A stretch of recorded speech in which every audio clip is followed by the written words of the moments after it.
Okay, it says we're live.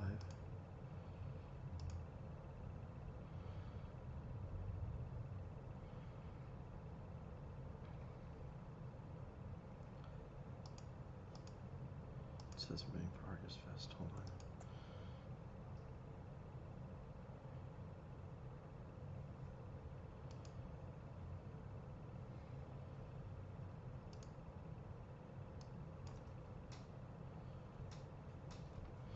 Sorry, here we're 1 second.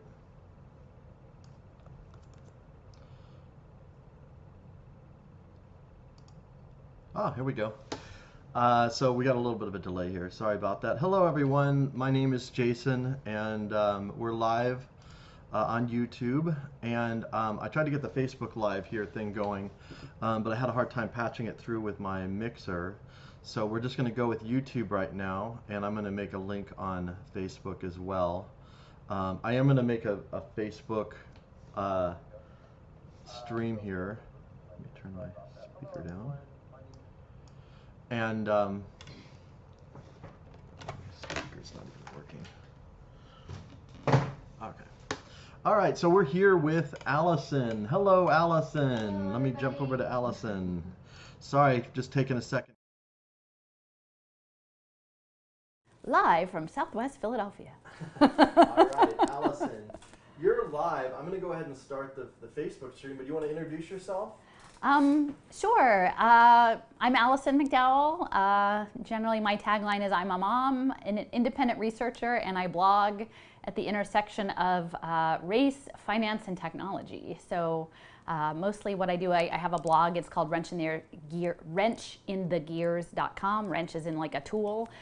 Wrench in the gears is in sort of messing things up a bit for the global techno-fascist state. And yeah, I'm excited to be here today with Jason, who's going to put together a conversation about some of the research that I've been doing of late. Yeah, so keep talking. I'm going to try to do just a live video with just your camera on Facebook without with missing mine. Okay. So go ahead and just maybe give kind of a quick, for people that aren't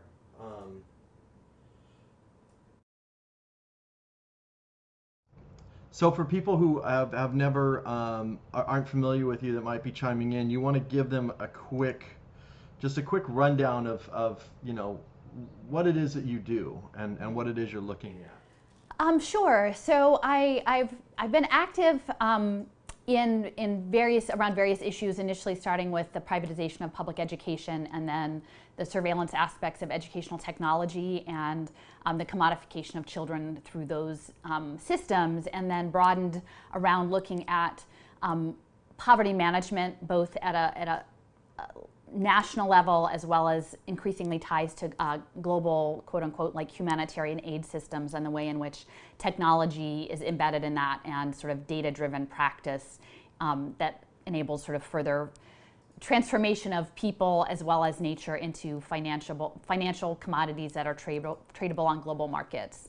And increasingly the past 6 months around in this COVID situation, what has become apparent is that now we're in this trigger event for what's called the Fourth Industrial Revolution, which is a concept that's being advanced through the World Economic Forum in partnership with the United Nations now. Whereas they're imagining these are the most powerful entities in the world, and these are global forces, so sort of well beyond the nation-state paradigm, but it is the power of global financial capital against the masses.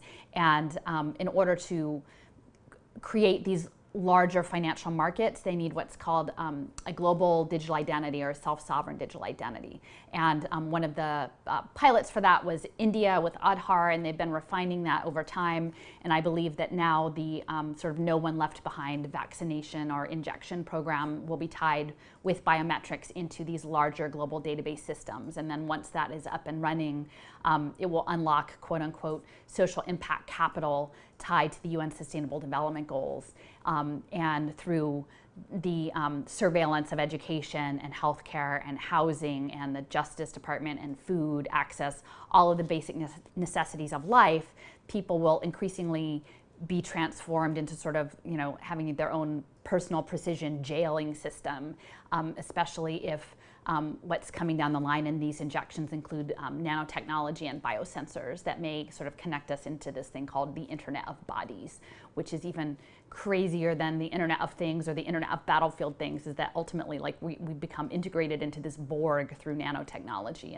And these are all things that are happening hand in hand with the global military state, with DARPA, with Israel signals intelligence. So it's kind of overwhelming. But in reality, I will just sort of premise this, is that I'm here today sort of standing on the shoulders of so many people. So I feel like I'm a bit of I go wide and sort of not super deep in all of these areas, but I've connected with people who have much deeper knowledges in other areas. And, I think that really we're in sort of a very extreme struggle against good and evil forces, and that in many ways, not to be too flaky, but this is sort of a spiritual energy battle. So there are people that I've learned a lot from over the past 6 months about both not sort of shrinking back into despair over this, but actually like stepping into our power and sort of revoking our consent to these programs that are underway and manifesting a future that is actually a future of right relationships for humanity. And very much, me personally, I'm coming at this from a frame of indigenous resurgence and people of the earth and the cosmos that is feeding into the life force, the life force across time and dimensions, and not just this sort of technocratic management of people as atoms and human capital products that they can manage us as their supply chains for their profit. Deceptively branded as social impact investing. So anyway, that's kind of the overview, I think. Did I miss anything, Jason? I think you're pretty good. Yeah. Okay. And I just want to also thank, these are hard times, and I've talked to a lot of folks independently over the past few weeks, and I just want to honor that we're none of this is easy, and that in many respects we're all leaning on each other, even across these weird distances and these like weird virtual worlds that we're living in. And so much of what I've been able to pull together comes from sort of very generous offerings and connections made from other people. So I'm not lifting myself up as any particular authority on any of these things. I'm hoping to sort of frame, I think people in the past have found it valuable, my perspective on the situation. And so that's what I'm offering, but I'm not sort of saying that I am the expert. And I really feel like that this is a movement that must be horizontal and must be about a web of building knowledge sharing across continents and race and class. And so I just want to express from the beginning my gratitude both for Jason, for you being here with your talents to help us sort of connect in this way as limited as it is virtually, and to do this work, because we're all doing it together. Great. Let me jump over here real quick and let everybody know what's going on.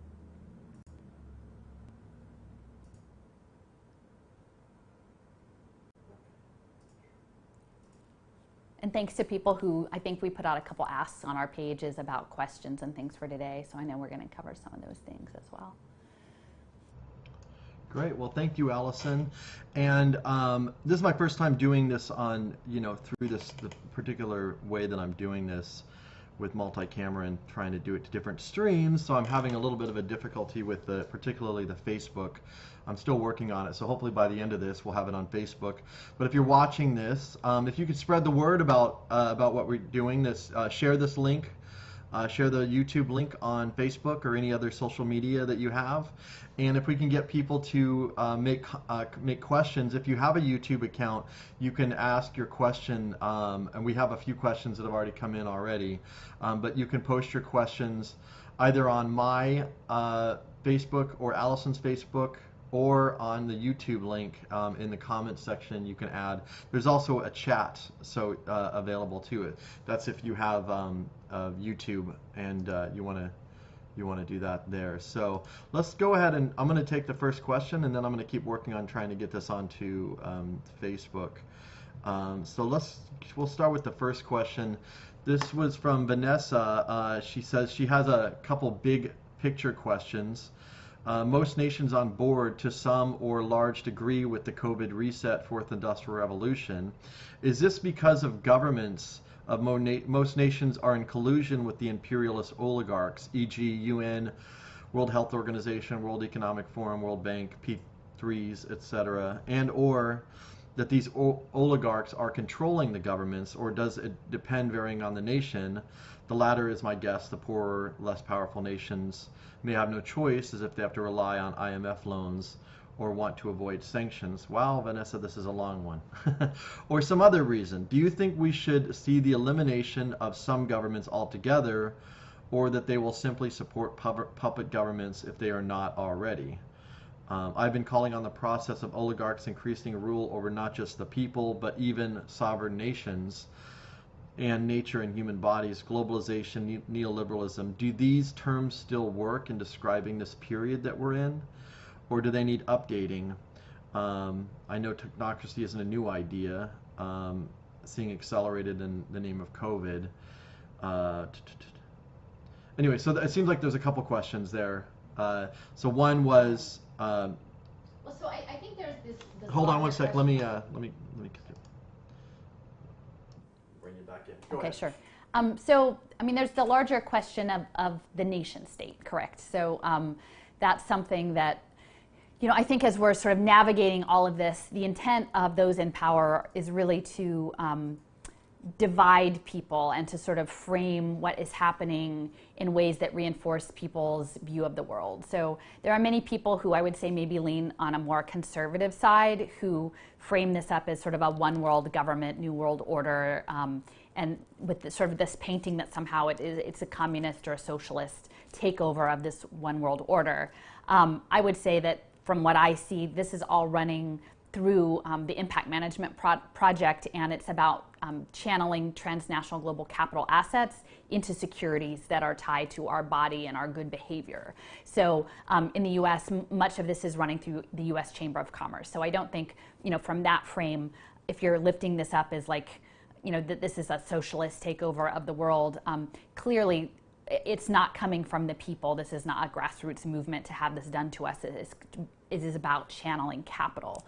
I think from the nation state perspective, I mean, we have to look even broadly, like within China, the people who have considerable power there, like Jack Ma, are capitalists. I mean, they happen to be based out of China, but they are part of the same peer group as the people who are working with Goldman Sachs and SoftBank and UBS and QBE. They're all of the same type of individual. So what I'm seeing now is this is a global program. It is being run through smart technologies, and these smart technologies are tied to the Internet of Things and these sensor networks that are interlinked with satellite surveillance of the world. And so I think there's some sense of people trying to escape, you know, go somewhere to get away from this, but the reality is that it is being driven by these satellite-based sensor networks, and I think it will be increasingly difficult to get away from it. Even if you're away from the 5G towers, the satellite constellations that are going up are going to be tracking through sensor technologies that are increasingly maybe even ingestible and integrated into our bodies in a way that it will be hard to like totally step outside of that. I think I've mentioned in a previous post, I think the history of technocracy is important, and that's something that Patrick Wood touches on quite often. This idea of managing life on the planet through a systems engineering process, through a management of energy credits, through sort of tapped experts who have expertise in engineering and technology. But what's been layered into this is these human capital markets and global finance. So, you know, because it is woven into global finance, because this is a program of the IMF and the World Bank and their human capital projects, which are tied to the World Economic Forum through the United Nations, because this is all being carried out under the auspices of the UN Sustainability Development Goals. Both the education and training, the healthcare, mental health, housing, food, all of it is being channeled through these systems that on the surface, if you're not already attuned to what this means, sustainability sounds nice. It's not actually nice. What the people who are behind this are very powerful people. They're not doing it for the good of humanity. They're doing it to continue to consolidate their power. If you do not play along and you are a nation that has already suffered under structural adjustment through the World Bank, through this predatory lending that is imposed and forced global development, this is part of the package. The COVID tracking systems and imposed how you will do your education, how you will do your healthcare, that is going to come as part of these financial deals. And my understanding is now, like Modi in India is already looking at like seeking out large amounts of assistance from external bond deals because of the economic devastation caused by these global lockdowns. So they're creating the devastation, and then they're going to sweep back in with these global financial markets and essentially secure. And I can't remember, was it Belarus was the leader who said, no, thank you, we don't want to do this program, and then was sort of smacked down and brought back into line. Yeah. Hang on a second. We're told we're getting a little bit interference, so we're just going to bring this down a little bit. My radical hair. That's all right. So also, you want to pause? Just tell me we're going to pause for a second. Sure. I want to have you take. I got it up on Facebook. I just want you to share. Go to my Facebook. Are you logged into Facebook? Yeah. Yeah, just go to your Facebook and then share the live stream that from I just Jason. Yeah, just go to my page, log in, go to my page, and then just share that link on your page. Okay. Sorry, guys. I'll talk to you. Oh, look, there I am. Okay, share.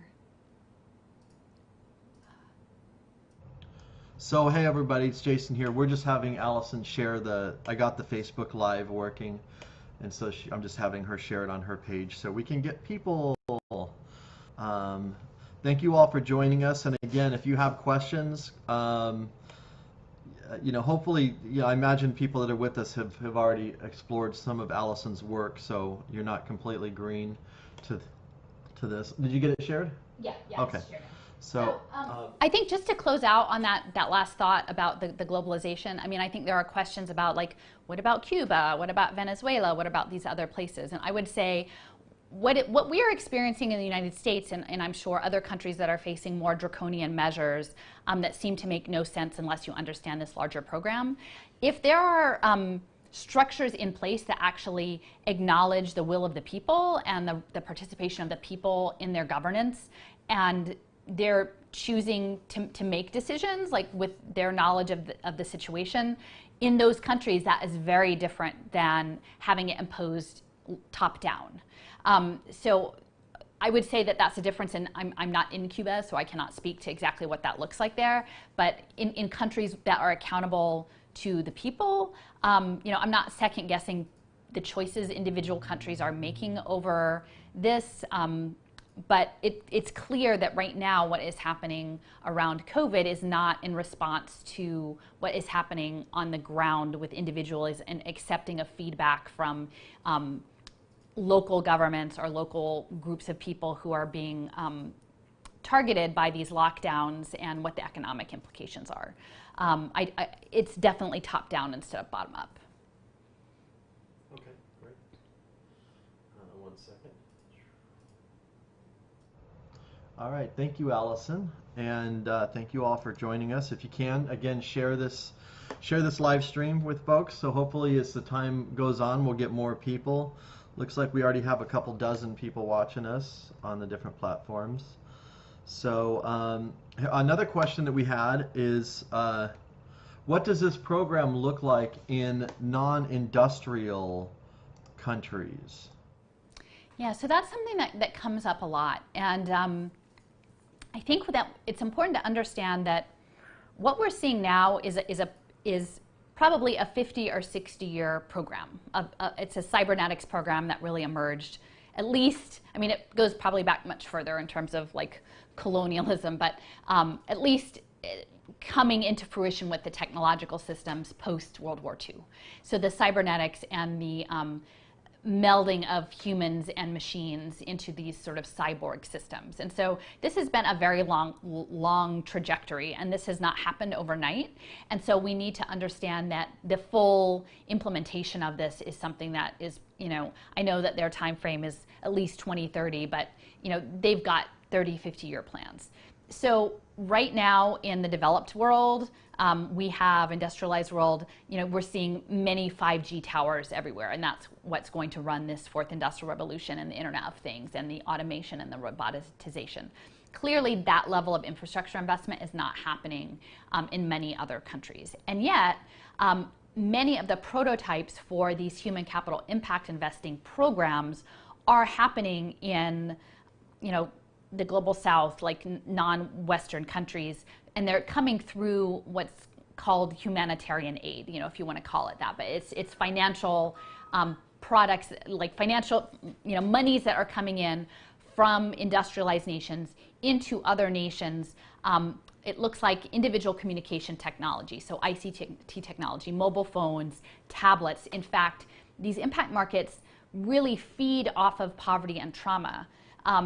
And I feel like in many respects, the antithesis to what is coming with technocracy is in sort of the spiritual connectedness of other cultures onto their lands. And so the total colonization of those peoples is a priority, not simply for the financial piece of this as an impact market, but also in terms of cultural erasure and bringing all of these quote unquote unbanked people into the technocratic system.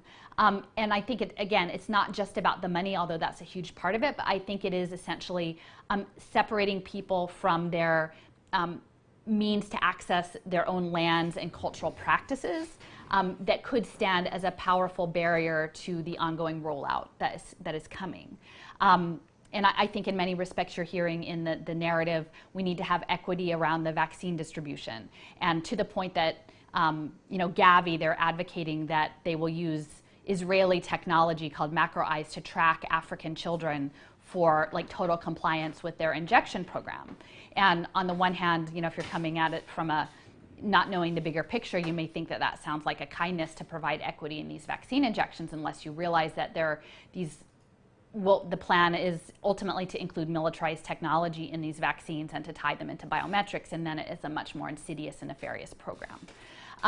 So I would say the apparatus right now is not going to run on the 5G towers, but is going to run on the satellite systems and pilot programs that are coming in through fintech and cryptocurrency and sort of global payment systems. And much of this apparatus is happening in the central banks of those countries.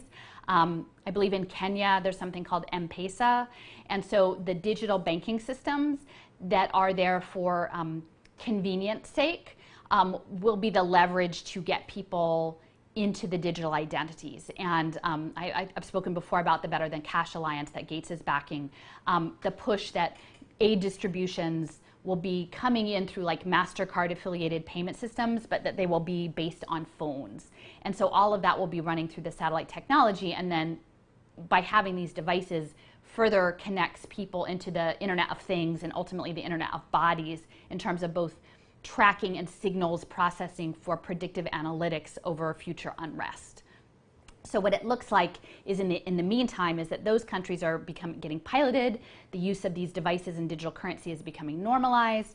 The use of ICT technology to access education, which started with a program called One Laptop Per Child, and that was advanced through Nicholas Negroponte and MIT Media Lab. And if you think of this as an imperial project and militarized project, the idea of allowing privatized education through digital technology in nations in which we have a colonial interest. And I think in many respects, AFRICOM is very much about securing access to mineral resources that are going to be used to then fabricate these technologies and these sensors, that having education being controlled in Africa through Bridges International Academies out of Cambridge, Massachusetts, using tablets that are backed by Mark Zuckerberg and Bill Gates and technology interests is very powerful. That not only are you controlling their education access, you're profiting from it, and you're getting signals intelligence off of it. So I would say right now it's looking at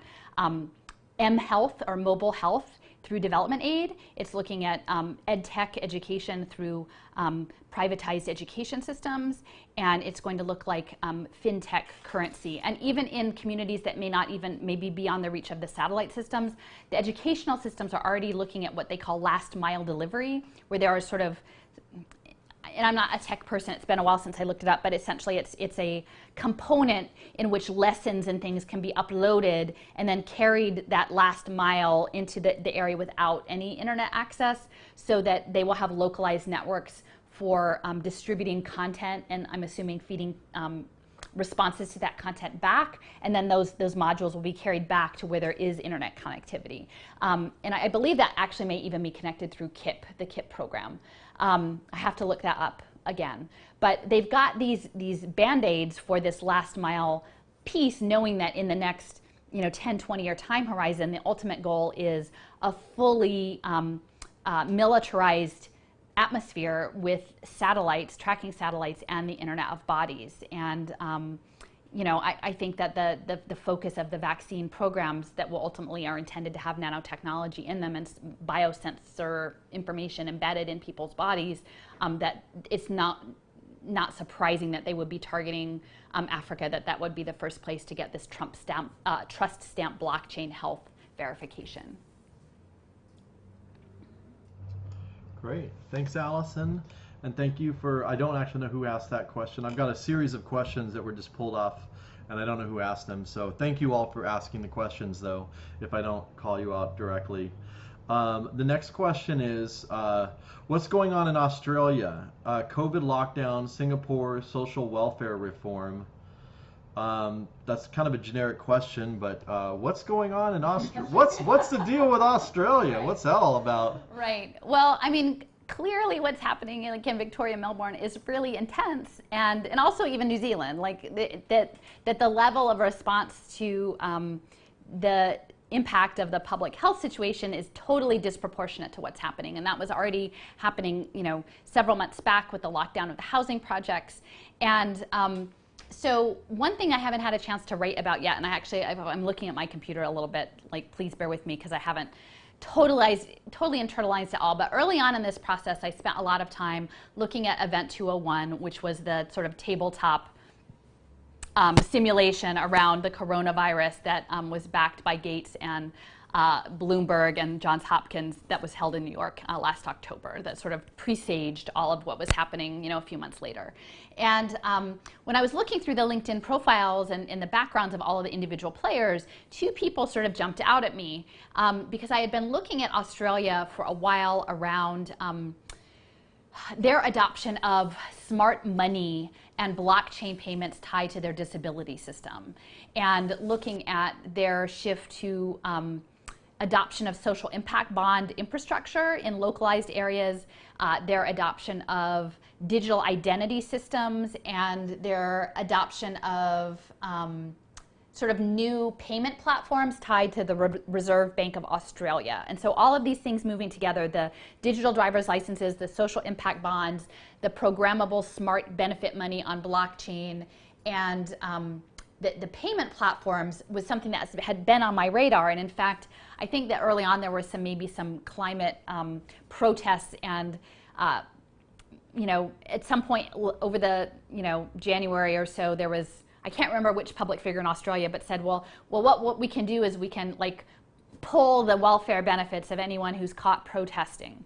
And to me that really resonated, because I knew that if you can put your benefits on in a digital identity, and then it's on a phone, and you have sniffer drones that can detect what devices are within an area designated as a protest zone, and be able to wipe those benefits. So that was something that was already in my head before COVID even happened.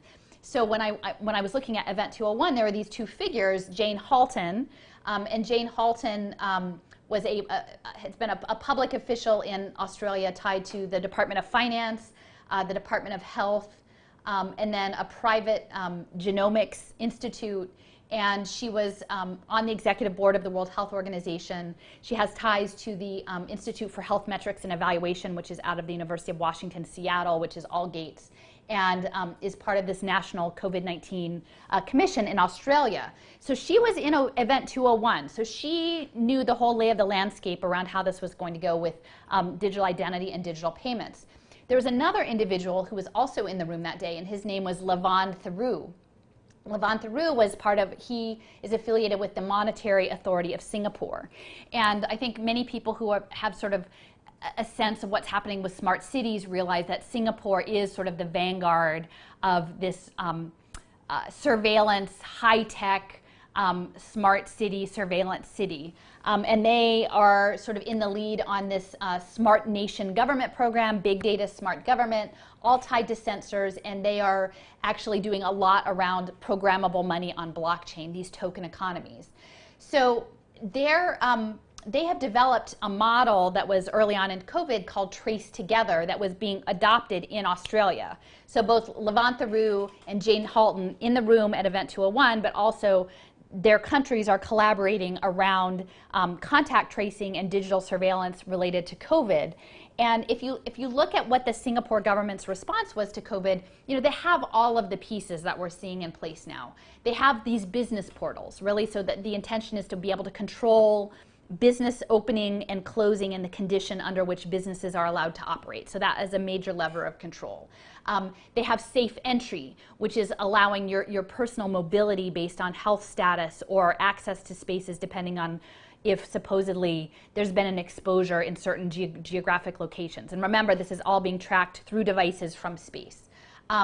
They have apps called Mask Go Where and Flu Go Where. So the masks are these apps that will tell you where to go to get your masks. And the flu is like the tracker of different locations. And they have these self-help temperature scanners. So again, normalizing the digital temperature scanning. And then these chat box like called Ask Jamie. So you are asking Jamie doing sort of health screening triage on your status around COVID. So all of these pieces were developed and fully ready to go, I'm sure, well in advance of this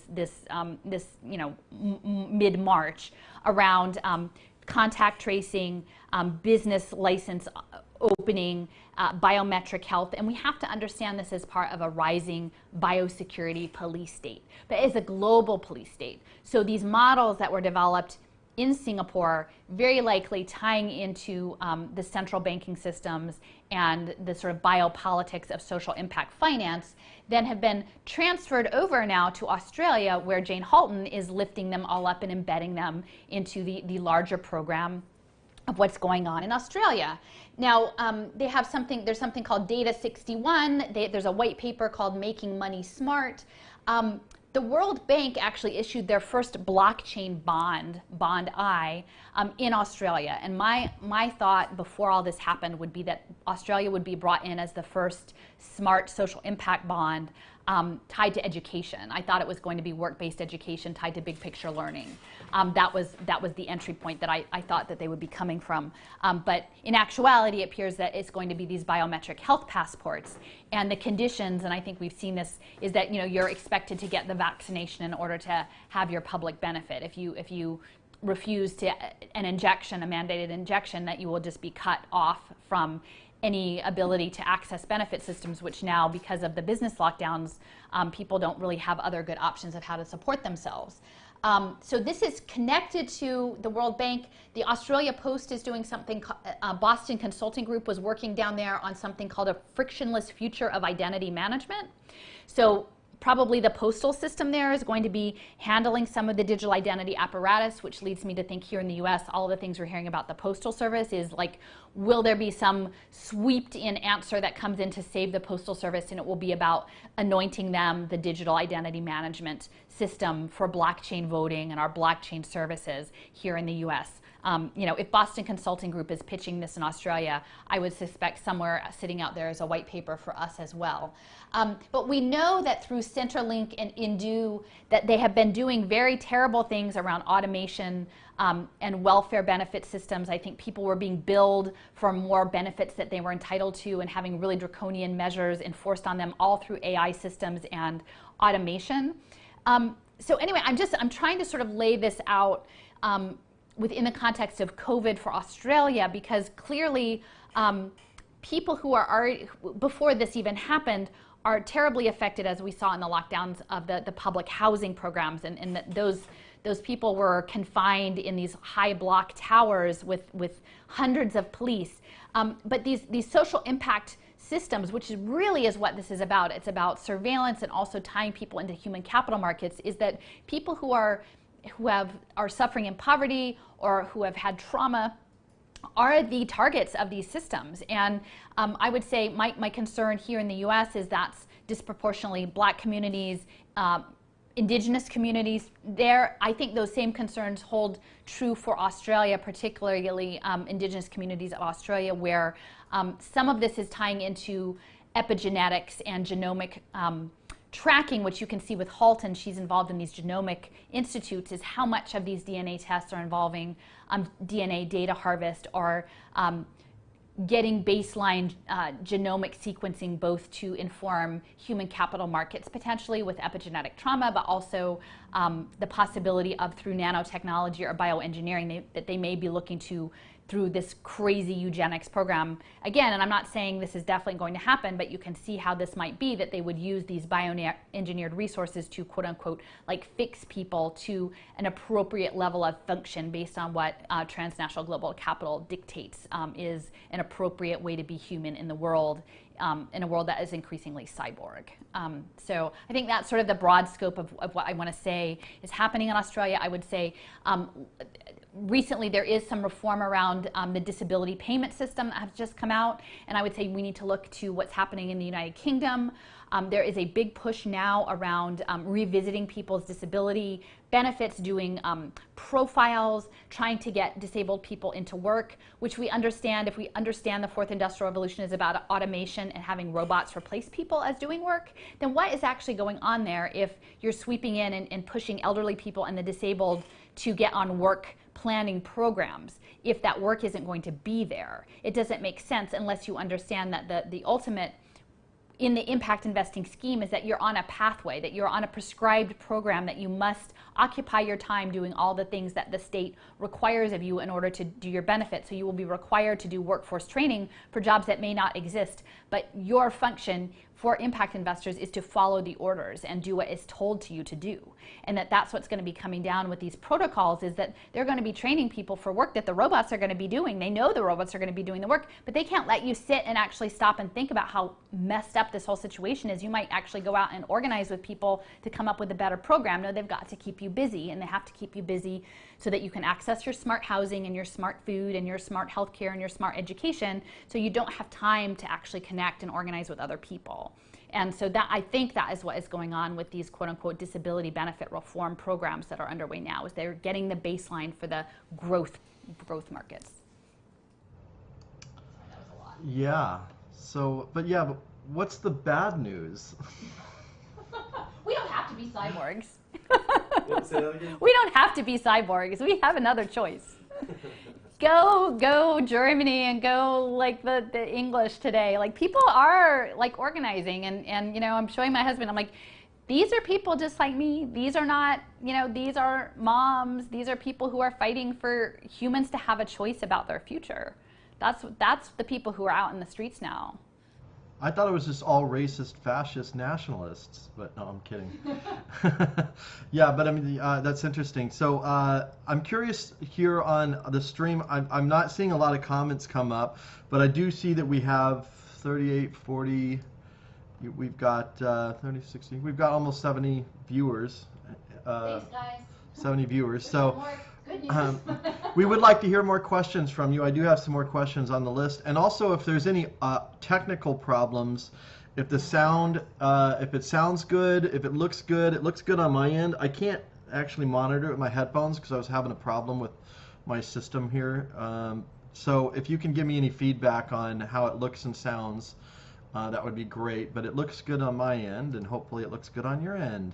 Thanks again for joining us, and we're here with Alison Hawver McDowell here in the sisterly of brotherly love, motherly love.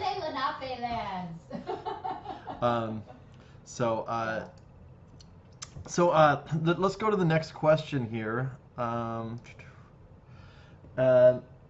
Say more about blockchain ID. Why data privacy isn't privacy at all? Isn't that at all? Why data privacy isn't that at all? Do you want to say something about that? Yeah, so you know, I think I spoke to that a little bit on one of the series of videos we did on the fourth industrial revolution, but it's important for those of you who are not sort of already up to speed on digital identity, and it may be on blockchain. I don't know that it specifically. I'm going to pause you real quick. Okay.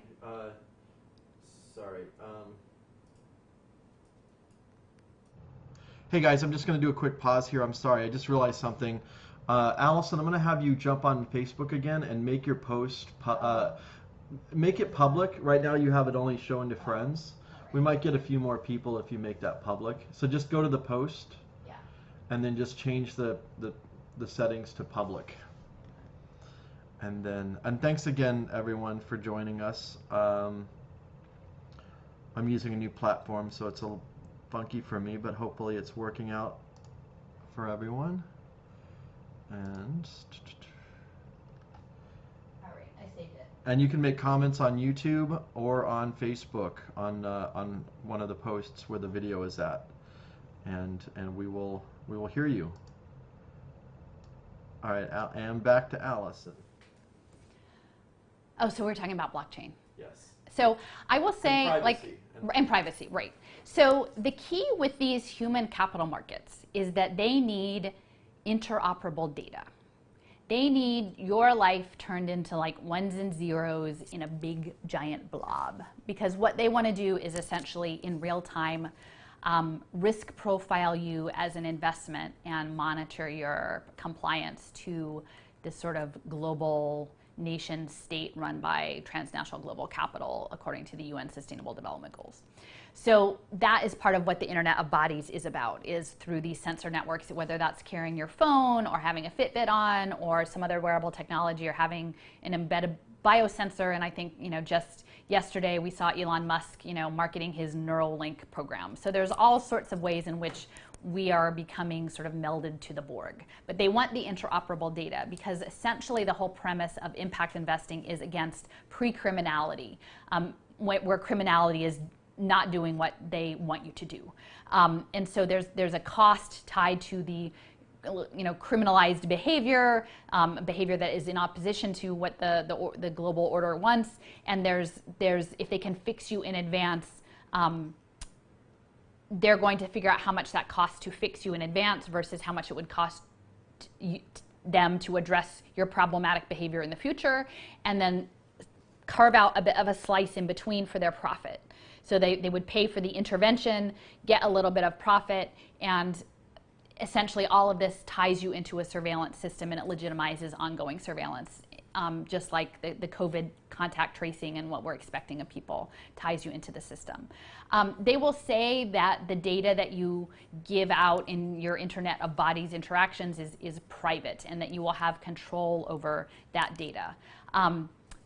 Whether or not those systems end up being on blockchain or some other sort of interoperable database ledger, I will say there are people who are far more sophisticated in understanding the technology and the capacity than I am, but I know that that is their goal, is a common database, interoperable database to hold your information as a digital identity. And ultimately, the goal is with 6G is to almost virtualize you as a digital twin, to create a shadow self as an avatar in virtual space. And they're even talking about simulated virtual worlds where the real world and the virtual worlds interact through sort of synthetic mixed reality world building, which is sort of the next phase after the phase that we're seeing now, which is kind of mind-boggling. But they need this interoperable data, and they need for us to conform to act as a data commodity. And so by adopting these digital identity systems, they will frame it that you will somehow be regaining power that has been taken from you by Zuckerberg and Bezos and all of these other entities that are harvesting your data for their profit. And while that is true in part, it's a trick question, because once we accept that offer, then we've been locked into the system. Like, we can only function within the game that they have created, which I've given, like, Joseph Gonzalez and I did a really nice seminar. I would encourage you to check out my blog, Wrench in the Gears, for it.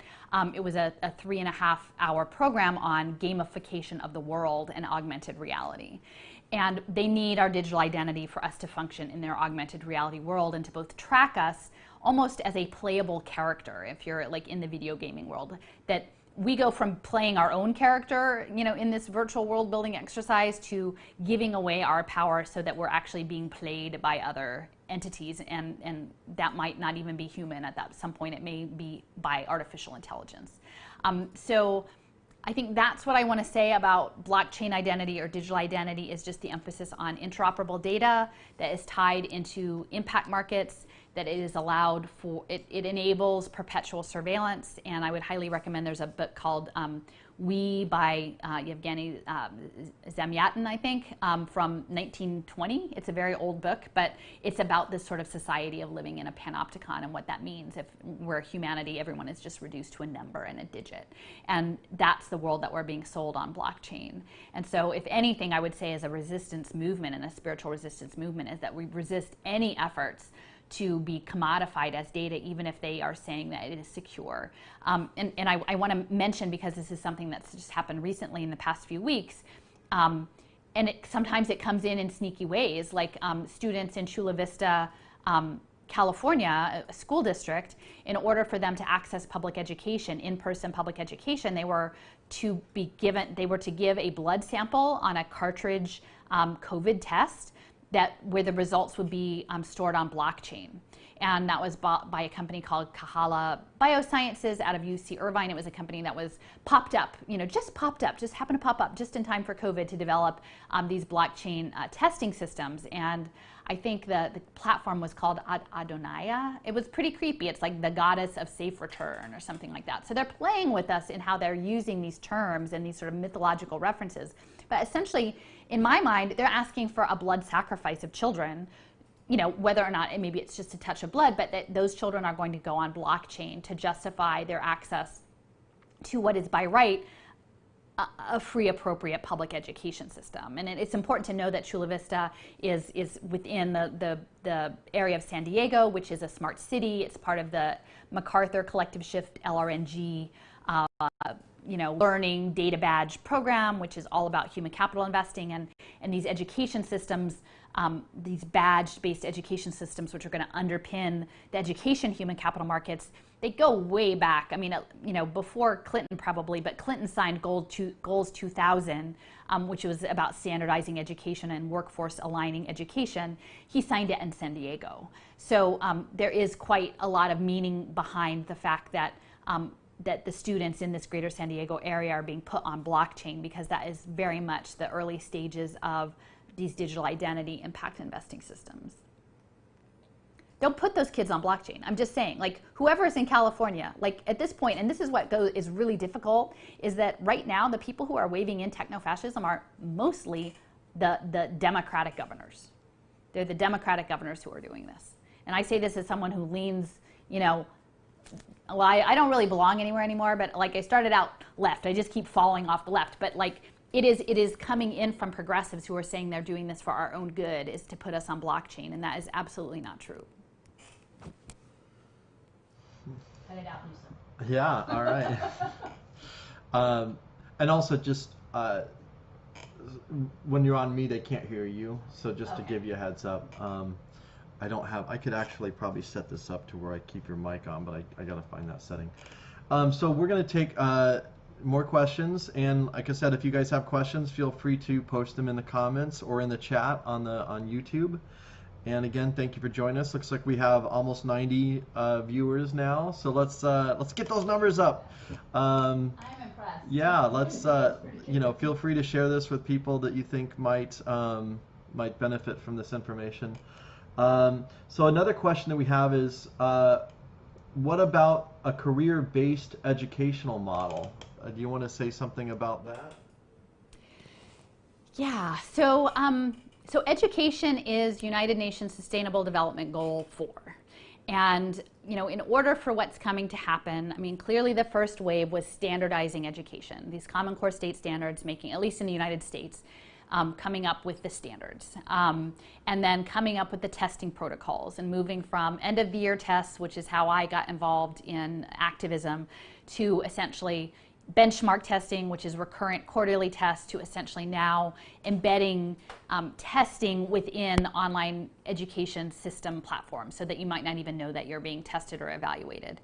And what's really insidious about this is that what these human capital markets most want, because it's what they can manipulate to make the numbers look good, is that they want behavioral information and soft skills and social emotional data, which they are pulling from sentiment analysis and keystroke analysis and how you're interacting with the platforms. And that came out of research with MIT Media Lab called Affectiva, and it was framed as, great software to help people who are on the autism spectrum engage with social behaviors. But now it's being used essentially clinically to start looking at how children interact with online systems to start to profile their mental health status, which is really scary when you realize that you're creating impact markets around that. And once that happens, once you create an impact market, you're really just going to, it's a self-fulfilling prophecy. You're going to grow mental health issues in order to maintain a constant revenue stream. And I think one of the things that really shocked me in terms of understanding how the sentiment analysis works and the ways in which things become really incredibly perverted, or maybe just have always been incredibly perverted, is that when I do a lot of my work on a platform called Little Sis, which is a crowd-sourced relationship mapping software system. And so I spent just a lot of time laboriously going through LinkedIn profiles and looking at who went to what conferences and who gave who grants and adding all of this information to this database. But one of the women early on who was involved in the impact space was an early director of the crisis text hotline.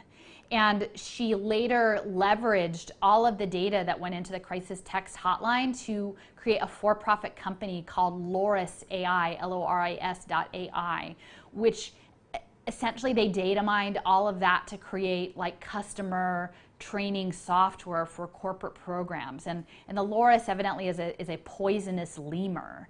And so there are these really twisted relationships that you find when you start digging into these things that you would never think that how your child is interacting with, well, maybe you would, but like I don't think you'd go so far as to think that they would perversely try to like profile your child as a suicide risk based on their engagement in their online lessons.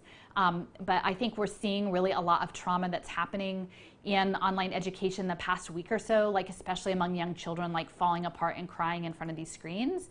And that as horrific as that is, the fact that they also might be capturing that information and using it to profile kids is something that is a real valid concern. So not to be too dark about this, but folks, we need to have some real answers and get these kids off these platforms. So the work-based learning situation, you've got it standardized. Now you've normalized that it's happening through an online platform. Essentially, the plan is to have regional economies that are planned economies. Again, these are not socialist planned economies coming from regular people who are saying that these are our choices of how we'd like to run our communities. These are coming from the U.S. Chamber of Commerce, and they're saying in these regions there will be X number of industries, and we will feed children into these industries. Maybe 8 or 10, and mostly for very low wage jobs. And those are happening through ONET, which is the labor codes that are tied into, it's based in North Carolina, I believe, in Raleigh. ONET is every job has skill codes, just like healthcare codes. And so children will be fed into collecting these codes, some of which are cognitive information about how they act academically. Some of it is going to be soft skills, social emotional information about what kind of person they are, if they're a risky person or they're an obedient person. And it's going to be fed into these badge systems that will then be fed in the future into AI-mediated human resource distribution of micro work. Much of it telepresence, much of it globalized. And my feeling in my heart is that what the next generations, compulsory education has always been about feeding children into industry. Like I'm not in any la-la land that hasn't always been the role of compulsory public education. The job of these coming generations is going to be to build the virtual world, to build the augmented reality world, to build the world for the robots and the billionaires at whatever cost, at the cheapest cost, unfree labor, that they will have these children through unfree labor build these worlds, and that they will be gambling as impact markets on them acquiring skills and badges to do the work. So they're making money off of both sides. And so it's important to understand the alignment of work-based learning is that children, even possibly in utero, based on their parents' profiles, will start to be tracked through these AI systems into future micro work. And I won't even call it a career because it's a global gig economy in which people, I think there are many who are imagining that we're going to, sort of protect our borders from immigrants and doing work, but in a telepresence labor, like it is the elite versus the masses. We are in the same boat. Our kids are in the same boat as the kids in Brazil, as the kids in Palestine, as the kids in China. The kids of the masses are all in the same boat, and we have to recognize that and come together collectively. It only serves the interests of the oligarchs for us to fight one another over this terrible future of building the militarized augmented reality world. So on this, I want to say, and I owe a friend a paper on this, which I promise I will get to as soon as I get home. I got sidetracked, like tracking Israel and COVID surveillance stuff. But I want to speak briefly to one of these models that's coming up. It is, again, they come up with these pilot programs to work out the kinks. This is based in Vermont. So again, like all you Bernie lovers out there, like we're going to have a hero in Bernie Sanders. This is in Vermont. I'm sure Bernie knows all about Marlborough College. It was essentially run into the ground over 3 presidents so that it could be taken over. And now it's a small liberal arts college, very small, that its focus was critical thinking and sort of capstone projects where students did their own independent inquiry into topics that were of importance to them. So it was a very sort of open and engaging college format. So that was killed off. Now the entities that have come in to take over this campus are doing essentially it's called a low residency boarding school. So they're going to be cycling kids in and out of this campus in like several week increments, supposedly socially distanced. Online education on this campus on a mountaintop. And they're going to be bringing youth from Harlem who are connected to charter schools. This, I believe it's Democracy Prep Charter School, and they're going to sort of set them on a train and send them up to the top of this mountain where they can do distanced several weeks of training, some of which involves AI and virtual reality.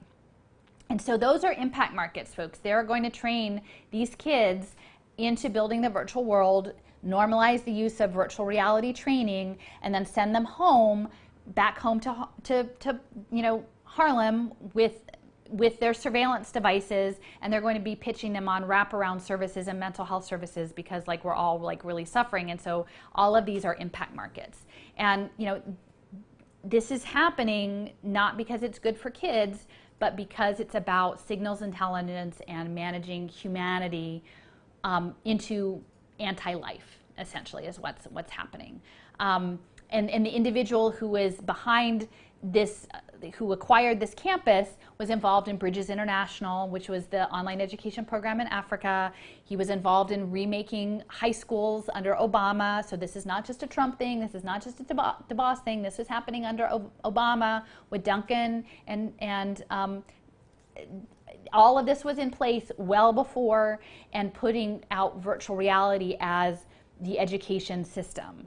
And that's what we will be sold, is that we have to sit in our houses, but we're allowed to get together in virtual space where we can be managed through AI, and our social interactions can be managed in that way, whether they're for personal connection or whatever the heck that means these days, or work-based. And I think that's a really, really devastating prognosis. I think most people would not want that. And I think that if you look at the statistics, it is very clear that the whatever's going on now with the health situation does not justify that whatsoever. It does not justify in any way the anti-life program is coming on board. But again, the work-based learning, the work that these children are meant to do, is to build a militarized world, and they want to be able to early on identify who is going to go along and who won't. And that is why the social emotional impact investments are so important, is they want grit and resilience, and they want the kids who will do what they're told without questioning it. And we shouldn't allow that to happen. Great. Thank you. And the next question that we have is it's about greenwashing, Green New Deal, Yeah. which I think a lot of people feel pretty good about. At least I've felt good about it in the past. Although you start to get into some of the work of Cory Morningstar, and looking at some of the nonprofits and particularly some of the corporations that are involved, who don't exactly have a good history of being good corporate citizens. So the question about greenwashing, Green New Deal, and sustainability in NGOs. Do you want to talk a little bit about the role that they play that plays in all of this? Sure, yeah. And I will just emphasize too, if you're not following the blog Wrong Kind of Green, and Corey Morningstar's work, I think right now she's mostly on Twitter. It's at El Provocateur. Look that up. Essentially, we connected Corey and Wrong Kind of Green. They had the financialization of nature and the natural world, and then I had the financialization of human beings through poverty. And so I would say the intersection of those that's really important to know, just so I don't forget, is called One Health. And so essentially they're going to be weaponizing nature against people and people against nature in this World Bank program, where like we have to behave or we will harm nature, or nature will, you know, have to be put in its place to keep it away from people. This presumption that somehow humanity cannot interface with nature and we must be kept separate, and that necessitates further removal of you know, Black and brown people from their native lands and their reciprocal relationship with the lands and their non-human kin, that they have been in balanced relationship for years, to somehow remove humanity from those spaces. And that is a power play that has nothing to do with the real world. I mean, what we're looking at is, you know, we're living in a world of domination, of consumption, of consumer culture, in which the whole world has not harmed nature. I mean, there's a small subset of individuals, you know, predominantly, you know, in the West that are doing this overconsumption and devastating practices and pushing globalization and the supply chain management. So we have to understand that it's not the whole world that is creating these environmental devastation. It is a small subset. And the Green New Deal is not about fixing that. It's simply about reframing that as an investment opportunity. And I would encourage you, IXO Foundation is based out of Switzerland, and if you look up IXO Foundation, there's a video that should come up about blockchain impact investing. It's very short. After this, because it really does show a future of augmented reality where essentially everything is tied into this Borg of data. We're just data sensing, collecting devices. And that's what the Green New Deal is. The Green New Deal is not liberation. You know, it does not take a whole lot. Like, you know, I said this when it first came out, and if, you know, AOC was supposed to be some big, you know, answer to people's dreams, nobody on her staff look up Goldman Sachs green bonds and realize that this had already been set up way before this Green New Deal. It's not that hard. So either she was being irresponsible by not vetting this information in advance, or that she was in on it. And, you know, I think clearly as things have progressed, it seems I have my thoughts about, you know, it's hard to imagine that she wouldn't know that Goldman Sachs had whole green bond divisions in setting this up. And clearly her collaboration with Markey, there's really nothing good that's going to come out of Massachusetts neoliberalism. You know, Markey is right hand in hand with MIT. So, like, let's not kid ourselves about what this is. It's a Trojan horse, and it's meant to sort of, in this liberal sense, like pat our back, don't we feel good because we're superior people, like we're the good people. No, you're not, because essentially what you're going to do is you're going to put sensors on every damn thing in the whole universe, and so that Goldman Sachs can make more money on us. But disproportionately, it's going to affect people in deindustrialized, you know, pre-industrial communities. These humanitarian aid, they're the ones that are going to be harmed, and all of it runs on technology, all of it runs on sensors. All of it is running on that child slave labor in Congo, right? So let's not pretend that this is anything that is a good solution. It isn't. It is the wrong kind of green. And I attended a conference that Naomi Klein keynoted at the University of Pennsylvania that had many supposed sort of progressive leftist thinkers there talking about, you know, what was happening in the world and the environment. And none of them wanted to talk about the financialization of it at all. I mean, and it's surely they know, but they're getting paid not to talk. So, you know, I sort of, you know, it's definitely a controlled opposition. There's a sense that that there is opposition to these programs, and somehow that the Green New Deal is the answer, but it isn't. And I feel very strongly that true action against what is happening in terms of the environmental devastation, like, we need to be looking to Indigenous people. Like, that is where the resistance is in those relationships to the land, and cultural and ceremonial practice to the land, and sustainable, truly sustainable practice of relationship to the land as part of larger life processes. You don't put it on blockchain. You don't. And so when we're looking around to figure out who to ally ourselves with, I would say look to the children of the earth, the indigenous people of Africa and India and China and Turtle Island. Like, that is who we need to be looking to and allied with, not these big greenwashing environmentalist programs that are mobilizing all of these, thousands of people to come out, and not Greta. Greta's not the answer. Greta is a product and a face of this movement that makes it very hard to critique, because they're very strategic in who they lift up. I said it early on, and people gave me a really hard time about it, but I said, all of the people who are in the streets demanding, emergency measures, they're asking for a police state. They're asking for the imposition of a police state around the environment. And whose advantage will that be to? It won't be to advantage the masses. It will be to advantage those in power. It will be a military police state. And so now, as it's happened, it's happening under the guise of biosecurity. It's not happening under the guise of climate justice. But what I'm saying is that if you look at the World Bank and their One Health mantra, is they will keep us in line, saying that if we don't, we will intercede in the environment, we will overstep, and we will bring upon ourselves some new plague. And that is what the narrative is around the bat aspect. Is that, I'm not saying that there's no legitimacy in that, or that we are not overreaching, but that the framing of this narrative is not about truly doing justice to our non-human kin that we share the planet with. It simply isn't. It's just about further financialization and militarization, and removal of people from their relationship to their land, indigenous people, and that's under the framing of taking care of endangered species and that sort of thing, and it's wrong. Oh, and I will say, so this is, I will just chime in one more thing. Someone shared with me about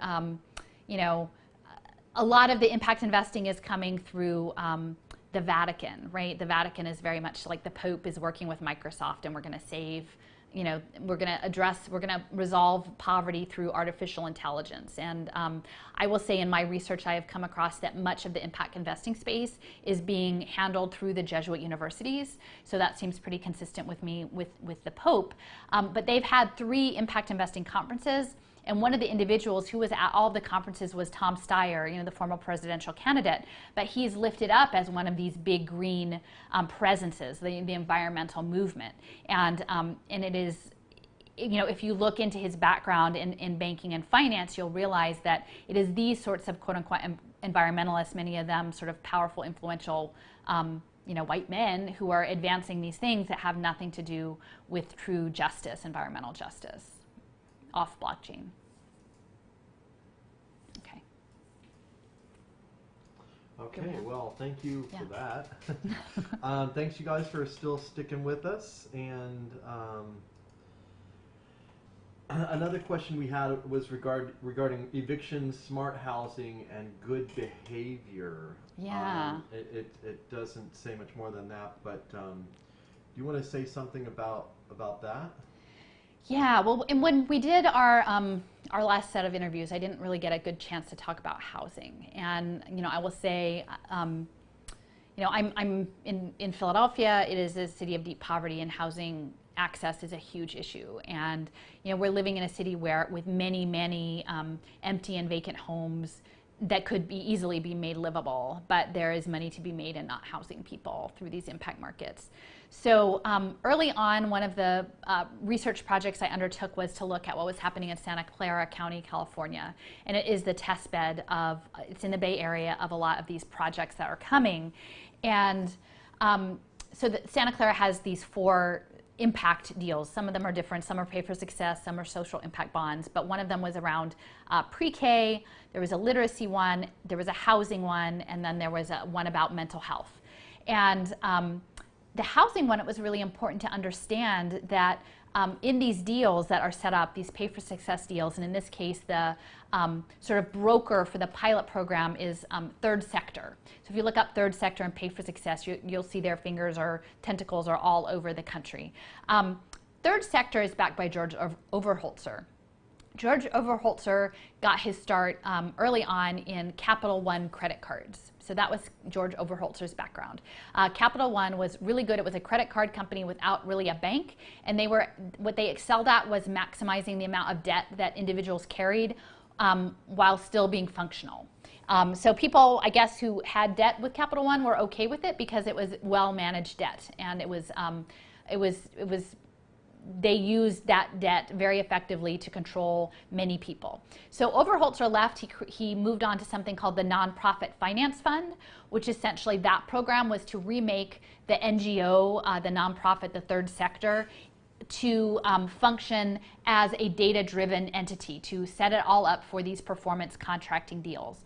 Much of the money that made that happened through the William and Flora Hewlett Foundation, and they had a whole division of giving that was dedicated to transforming nonprofits to be data-driven. So that happened, and then George Overholtzer moved over to third sector. So now they're piloting all of these pay for success projects, and Santa Clara was one of them. In these deals, essentially, it's based in austerity. So the government says we can't pay for these programs. We don't have any tax base. The rich people aren't paying their taxes, and the poor people have no money. So we don't have money. But the investors will come in, and if they meet their targets, will not only somehow come up with the money to pay them back, but the profit slice, and that's sort of the pre-crime, how much it would pay us to fix you now versus later variable. So in order to legitimize these deals and give them sort of a veneer of acceptability, they have a third party that looks at the data. So they negotiate these the deals with the impact metrics, and then a third party reviews the data. Well, what's really important to understand is about the Welcome Home Social Impact Bond for housing, as well as the mental health one. The entity reviewing the data was Palantir. So that's Peter Thiel's company that deals in predictive analytics and police surveillance and like homeland security, really nefarious things. So we have to understand that housing access is going to be tied into the surveillance state for impact markets. And your access to housing will be conditional on that you are going on your pathway, right? That you are the playable character in the augmented reality game run by the CIA and Goldman Sachs and the Vatican, and that you will be given an assignment by your social worker to do all the things in order to access your housing. And it's really important to understand that I think, I'm a city, we have a historic housing stock. Much of our housing stock is almost 100 years old, but it could be fixed. And in fact, in many respects, probably the most environmentally responsible thing would be to fix up the houses that we already have rather than to tear them down and throw them in the landfill and build new in supposed environmental building materials, which will still involve incredible amounts of resource consumption and destruction for the environment, right? The environmentally responsible thing, which won't be. But they want to build new housing because these little throw-up prefab houses that they have that will not last the 100 years that much of our housing stock has lasted, our brick row houses that we have, they're going to do these pop-up prefabricated things that are made out of press board, but they're going to come pre-wired with all sorts of smart technologies, right? And the tiny house movement that we're seeing all over the place, well, people can't live forever in a tiny house, and they're pretty crappy. They're not going to last very long. And it's irresponsible to say that we should expect a poor person to live in a little shed built by high school students. It's not kind when we have other options. But that's going to happen because they want these tiny spaces, ultimately maybe like freight containers that will, or something along those lines, that will be retrofit with Internet of Things sensors. And they will track, access to them will probably be via a retinal scanner, and that's already been piloted with Syrian refugee populations. So, access to your housing will be conditional on that while you went out, you didn't do anything wrong, right? And we're seeing full on with the COVID how you can pretty much impose any sort of very draconian mandates, and all of a sudden behavior that in no way would ever have seemed criminal the month before is somehow criminalized, right? So that the panopticon says you haven't done anything wrong, so you're allowed back in your shelter for the night. And that, I think, is what is coming, that they'll have, your Ring doorbell, right? And your retinal scanner and your Nest temperature sensor and your access your online therapy and your online training programs in the screen-based component in your little tiny house. And it will be a telescreen, just like 1984.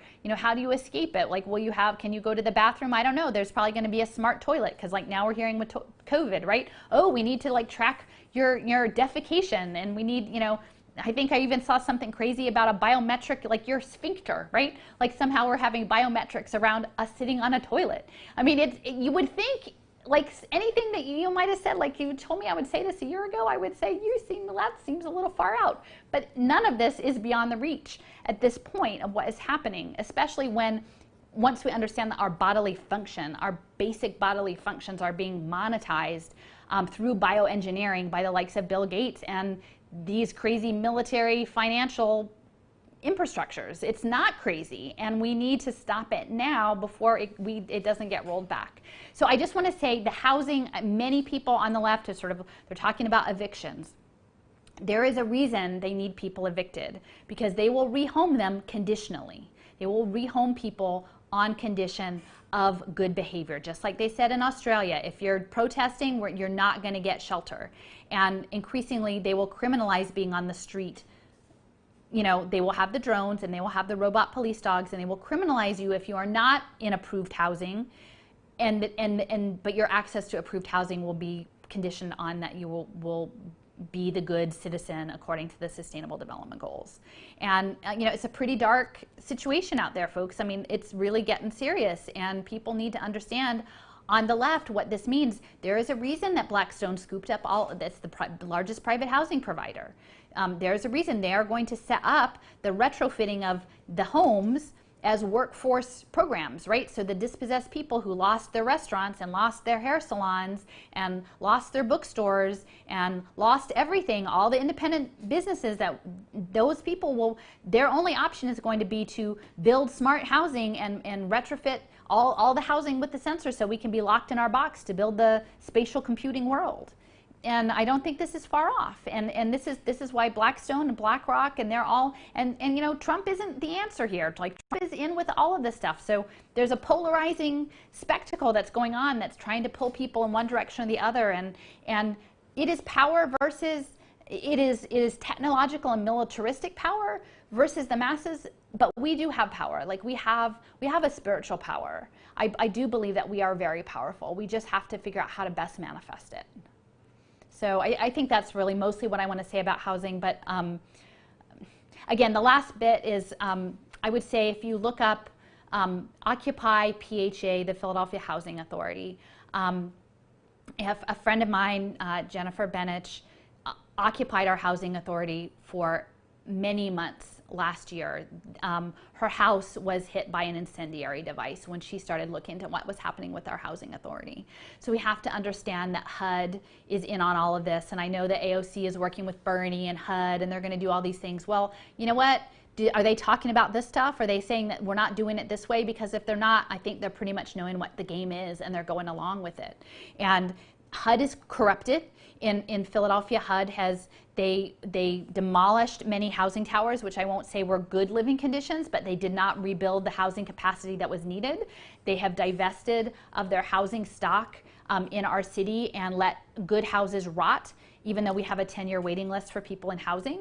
They have flipped housing that was taken over to developers and private sources. And this is all such that the public interest will have no access to its own public-owned housing. It will all be conditional and tied to vouchers and housing vouchers. And we have to understand how this apparatus is working. And it is the government working with corporate fascists is what is happening right now.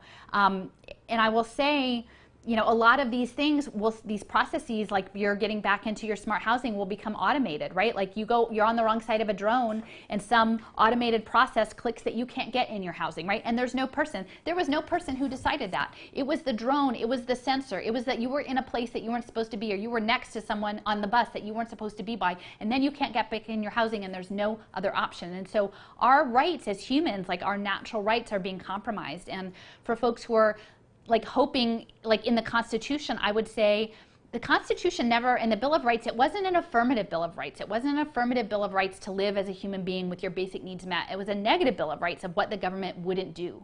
And so right now we are living through, essentially, the government is not doing the things and making us impact commodities. And so then our life has no protection under the Constitution if our ability to live in it is predicated on Internet of Things surveillance that is tied into global financial markets. And run on blockchain smart contracts. And that's what is coming. And people, I really need for people to start to understand this, especially people on the left who are not understanding the bigger housing situation. Sitting in your home and being worried about evictions and asking for UBI isn't the answer, because we need to empower one another to take back the resources so that every person as a human right has access to shelter and food, for goodness sakes.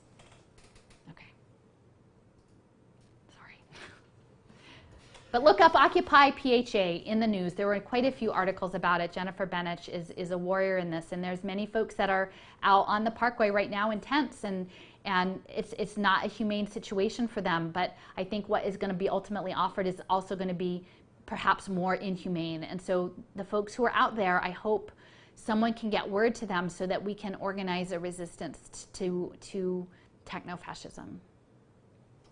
Yeah, so, I mean, that's something that hits close home to me.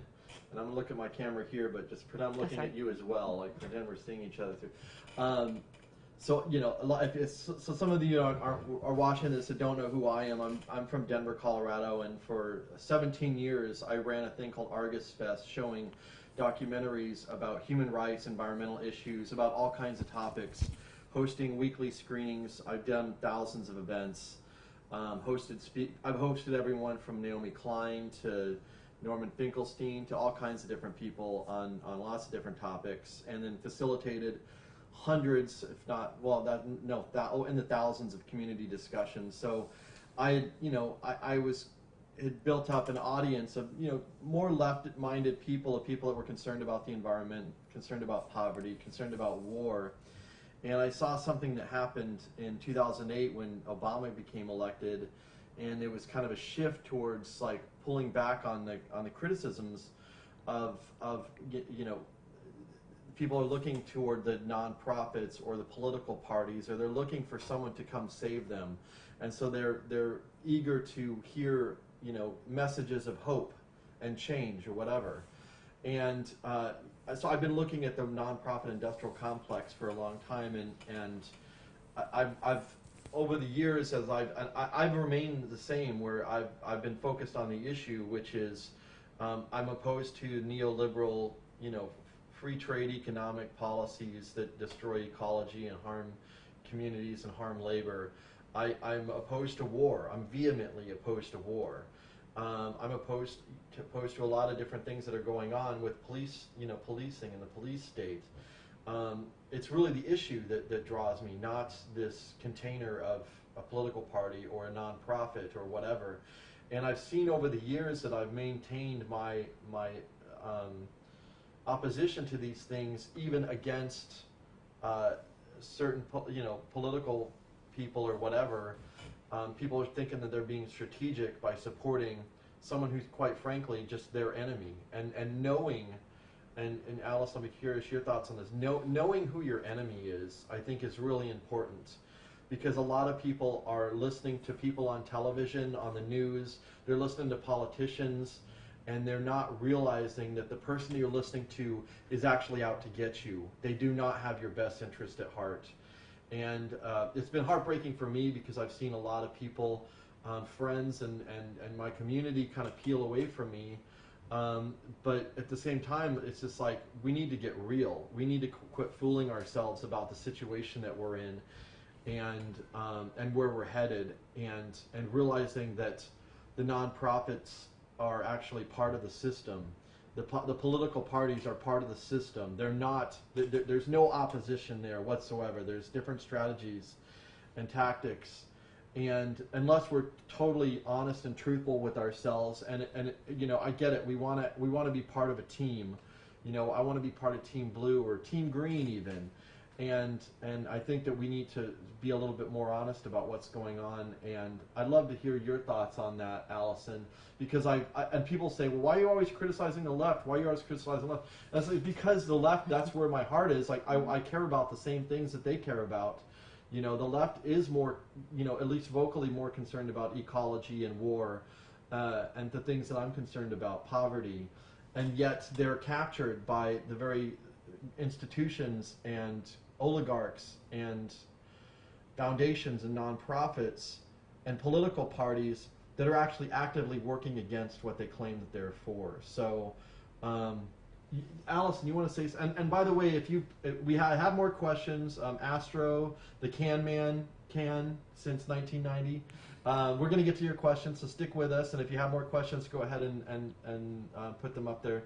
But I wanted to kind of get Alison's thoughts on that, on particularly the capture of people who normally should be, you know, the first people should be lined up against some of the stuff that's going on, are people that are kind of falling kind of hook, line, and sinker into supporting the very thing that's doing the opposite of what they want to have happen, if that makes sense. Yeah.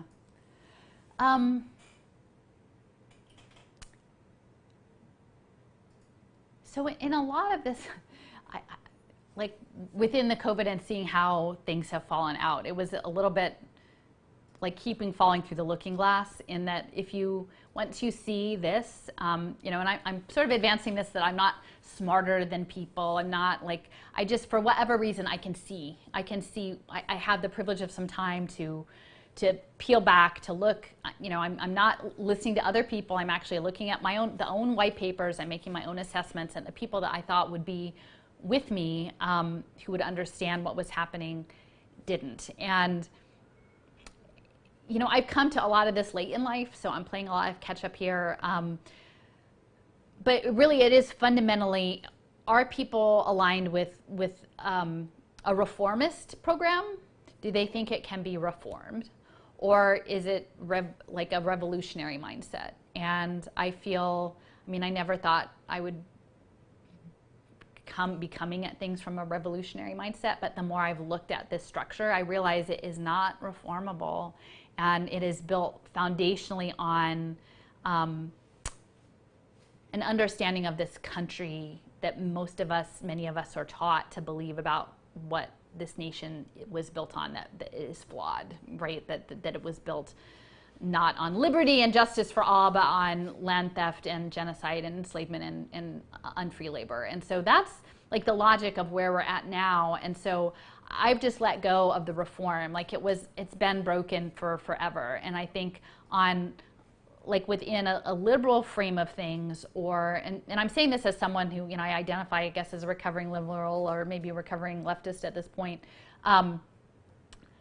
Clearly, corporations are not going to take care of people. Like, you know, I don't want IBM to take care of me, thank you very much, or Goldman Sachs, or, you know, Palantir. I'm not looking to and so I was understanding, like, oh, well, if I don't want the corporations to take care of me, then we should look to the government to do that. But at this point, I mean, the government was a government that was built on all those things I just said, you know, land theft, and never fixed it, and never really worked to actually unpack what that was. And now the government is pretty much embedded with Google and Amazon, and, you know, we're living in a government that runs off of poverty and militarism. And, you know, our poverty in our city, we're a democratic city. We're a democratic city. We're a black city. Many of the most influential politicians in our city are black and Democrat, and we're still a city with tremendous suffering and poverty, and it hasn't changed. It hasn't changed. So when people are asking me I'm like, in my city, I'm trying to hold the Democrats accountable. And what I've seen in my research is that these human capital markets, because it's framed as the government taking care of people with these solutions that are tied to the Internet of Things and surveillance, you know, for many people, I can see how that might seem attractive. Well, like, the government should have an obligation to make sure people's needs are met. But if they're doing it on behalf of Google and Palantir and Amazon, no, we're not doing that. Like, we shouldn't be doing that. That's fascism. And, you know, what I've seen is even globally, the countries where this is very firmly embedded the Sustainable Development Goals, a lot of it is in Scandinavia, right, and sort of the Nordic socialism frame. And you know, early on when I started understanding the Internet of Things and tracking and human capital predictive analytics, you know, people would talk about the Finnish system and how great it was for education, and they have baby boxes and the government gives you this stuff, you know, when to take your baby home, and isn't that wonderful? And, you know, if it were actually given from a spirit of love and caring, and maybe it was at one point, that's one thing. But imagine the Finnish baby box comes with Internet of Things sensors to watch your child and risk score them as they go along, right? And it's pre-embedded with all of your predictive profiling of the household built in. And then it's a very different beast that's happening. And I know, you know, even in Scandinavia, Sweden is being lifted up as like, look at Sweden, you know, it's great. Well, I'm glad that people are able to walk around and not have masks in Sweden, and that's going well for them, but they're also the vanguard of the fourth industrial revolution, where they're normalizing chipping people and like full-on automation. And so, you know, I have these questions of what are our obligations to care for one another and share resources in a responsible way that doesn't kill the planet. And that is happening not within the constraints of a blockchain augmented reality world. And I think, you know, I think the thing that frustrates me the most about sort of the liberals or the left is their unwillingness to engage in the material, for crying out loud. You know, like, it's one thing to not know.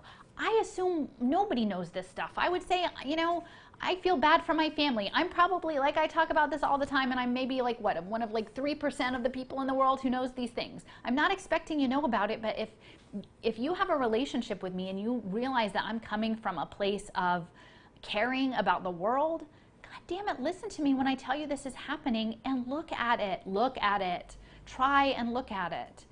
You know, I'll hold your hand. We'll figure it out. I don't think it's the end. Like I said, I think there's some other way around this situation, but we have to actually know it for what it is and not be an enabler of it. You know, what's being advanced by Inslee and Pritzker and Newsom and Wolf and these Democratic governors is advancing something that is really terrible. And we have a responsibility to tell people so that we can change the trajectory. So for me, you know, it's one thing if people, you know, and I don't, you know, accept friend requests and things from people who are coming from a space of, you know, outward racism or, you know, homophobia or, you know, ableism, you know, that sort of thing. I'm not about that at all. But, you know, I think it's really devastating to me that people who profess to hold certain values make intentional choices to not live by those values when this new information comes on. That's the part that I find really sad, especially the freaking laughing emoticons. You know, when I try to share important information and all people can do is laugh. And I'm like, you know, especially on the left, people like have this sort of faux intelligentsia about them. And I'm not saying I'm coming at this but that is annoying. You know, this isn't, the people who get what's happening are people who have been victimized. They get it. And I would say it's not only annoying, but it's actually not very effective because, you know, there's a lot of people that just are preaching within their own little bubble. And I'm sorry, like, this is a controversial statement among certain circles, but we're not going to make any change unless we connect with people that are in different political camps. You know, you're not just going to have a country where you have people on the left and you have people on the right, and they're just going to fight it out, and then you know, last man standing. Good luck with that. You know, people are not going away. We live in this country with people have different points of view, and we need to be having more conversations and seeing where we have agreements and seeing where we have disagreements. And I'm finding that there's actually you know, with you, Alison, and there's with some of these issues that, and same thing with, I've been doing a lot of stuff on monetary, you know, changes on, you know, looking at how we can change our monetary system, and there are these certain issues that transcend the left-right paradigm, and that people come together in some agreement saying, oh, this is something where we can work out from this place. So another question here was from Astro, was asking, and this kind of ties in with what we were just talking about, which was, do you still support NGOs? and should we continue supporting them? So do you want to say something about that? I mean, my feeling is that mutual aid is the way to go. And it's complicated because as much as I am about don't choose the cyborg path, choose the human path. We all know people are really complicated and messy, right? Like human relationships are fraught and hard, and none of it is easy. People are not perfect, and relationships aren't perfect. And I think the mutual aid model is something that we need to practice more, and that we need to practice with open hearts and good faith and trust, because a lot of what's being sold to us now is trust on blockchain. And blockchain is going to tell us what's fake news, and blockchain is going to tell us who's legitimate and who's not, and blockchain is going to establish our connections of safety.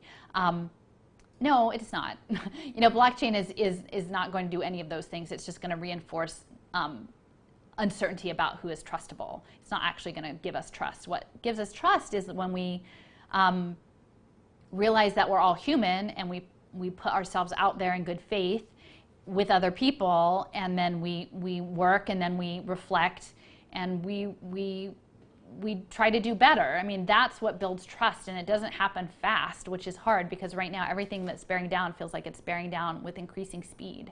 But the relationships that need to be built are relationships that take time. If they're worthwhile, it's going to take time, and there's going to be missteps, and we have to be coming at it from a space of generosity and uncertainty. Like I will say, the seminar that Joseph and I did online, it was with an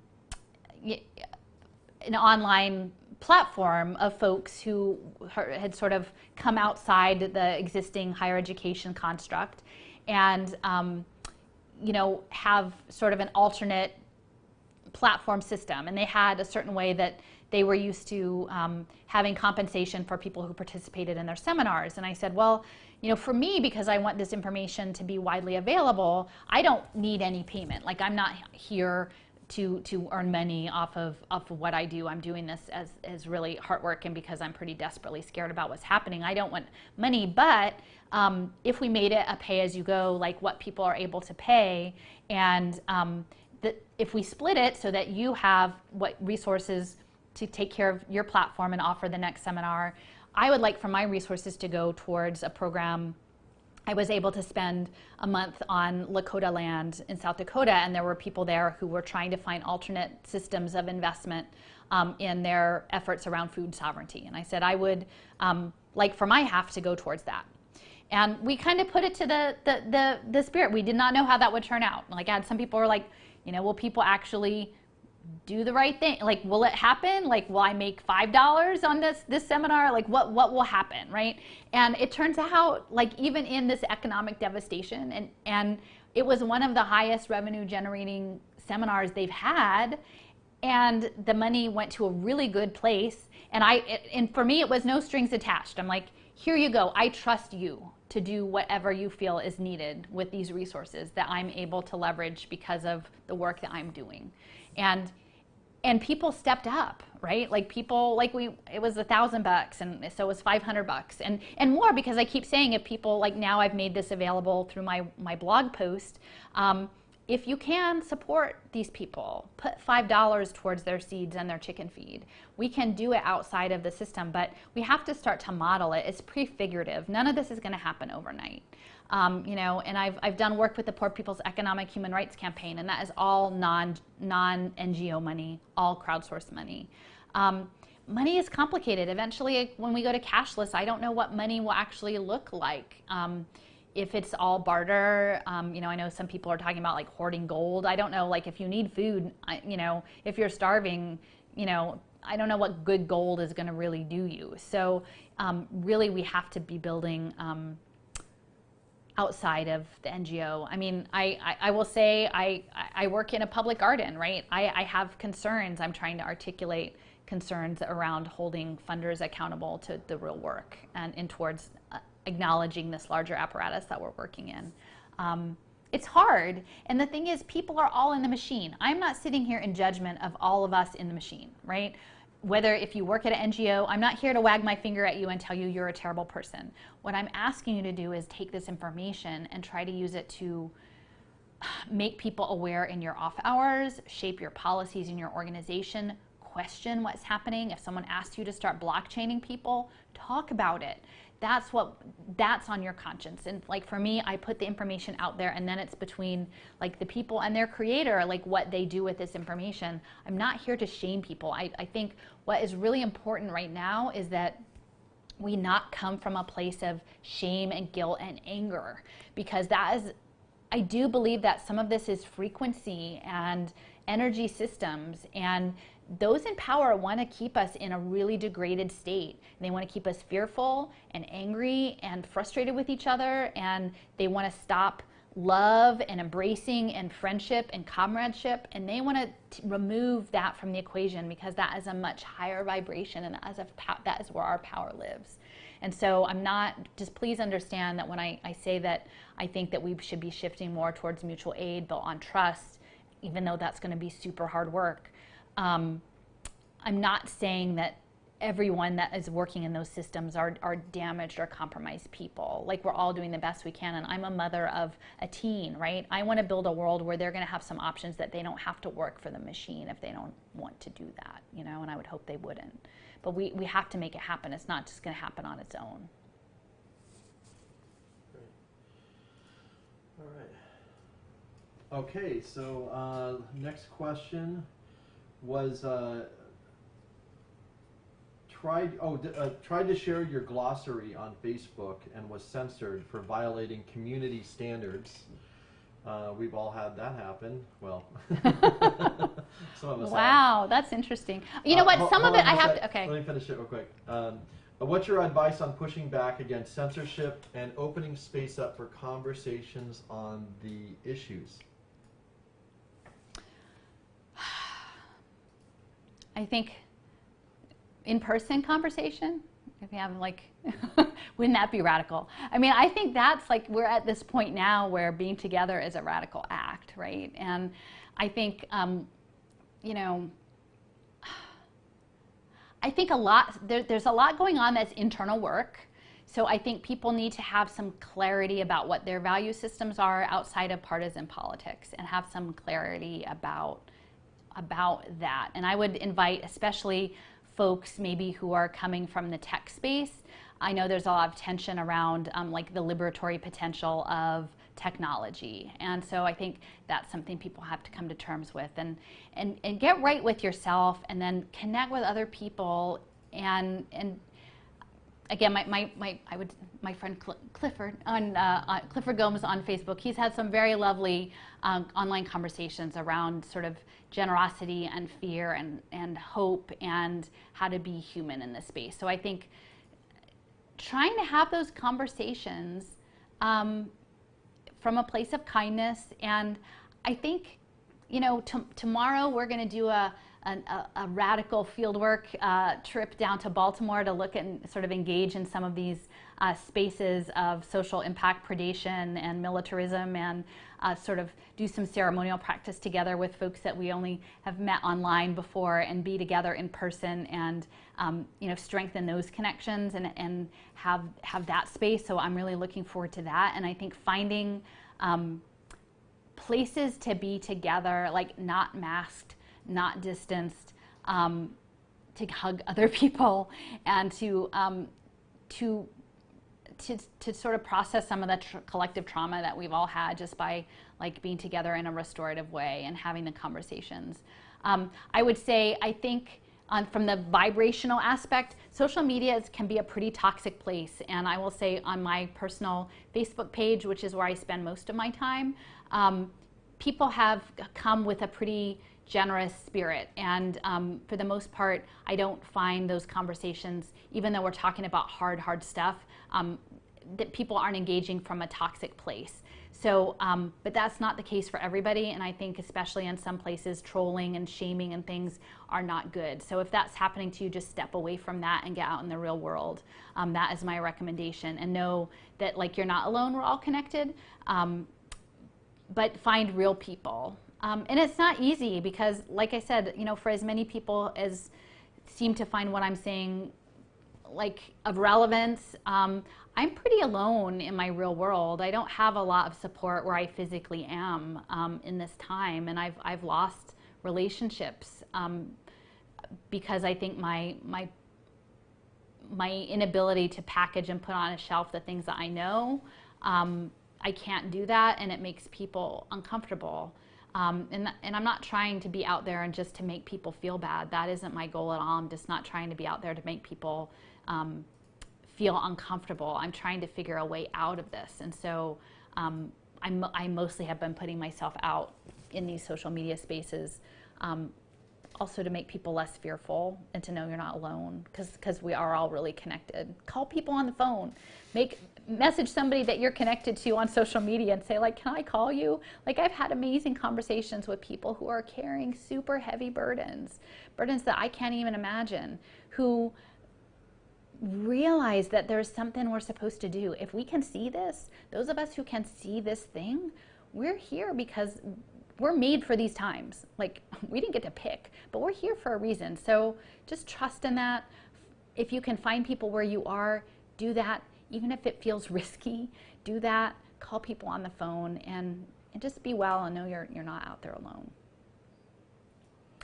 All right. So how are you doing over there? I don't know. Is anybody still paying attention?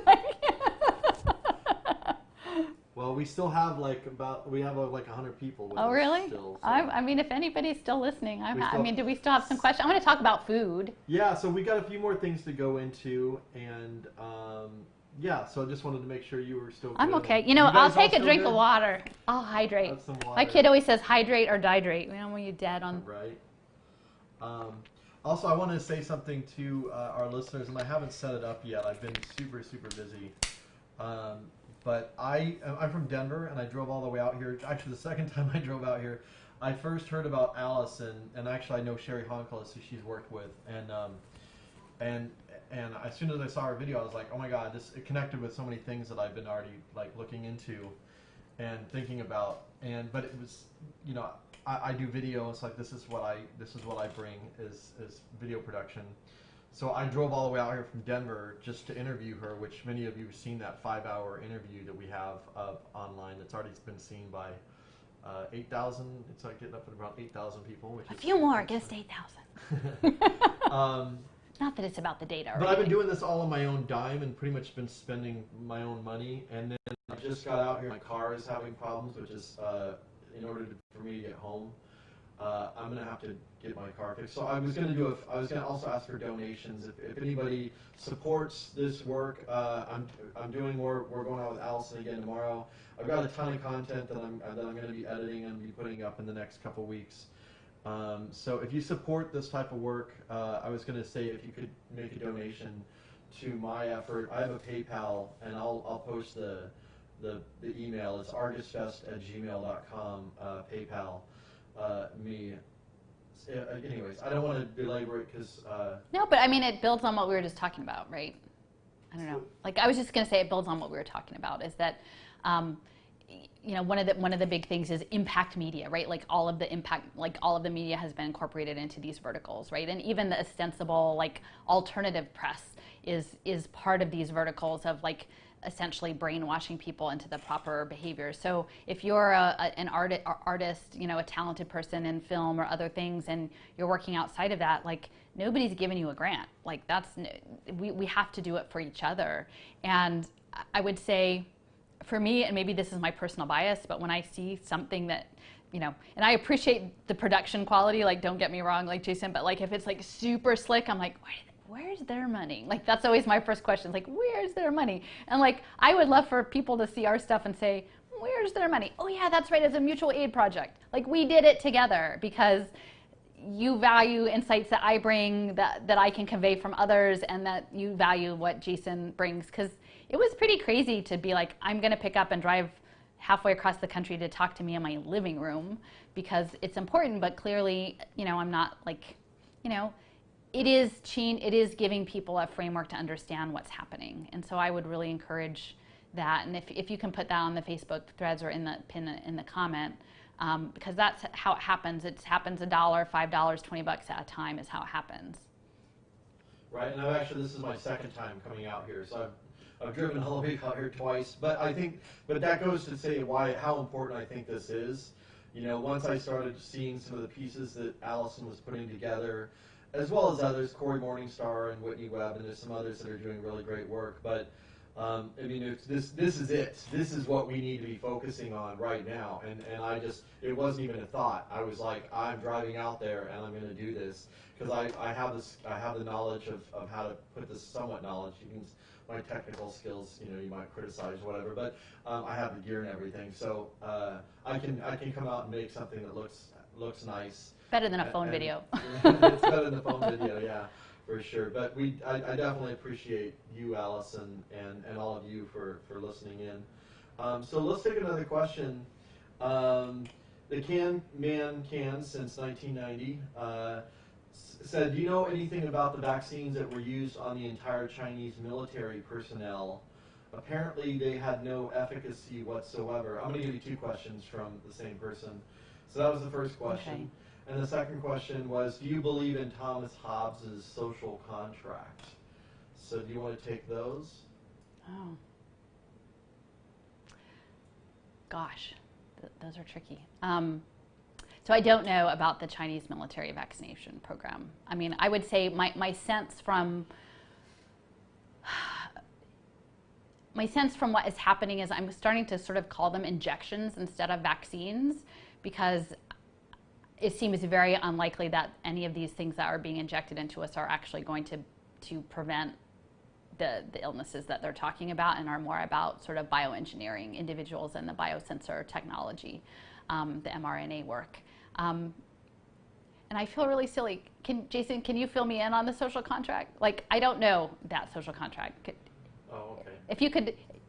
If maybe we could pause, or at the end, like I wish I was like more literate. Can this person say anything else on the comment?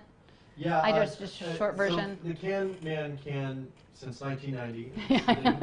I'm sorry, I probably should be better read, but I don't like the general. I've heard the term social contract used in more modern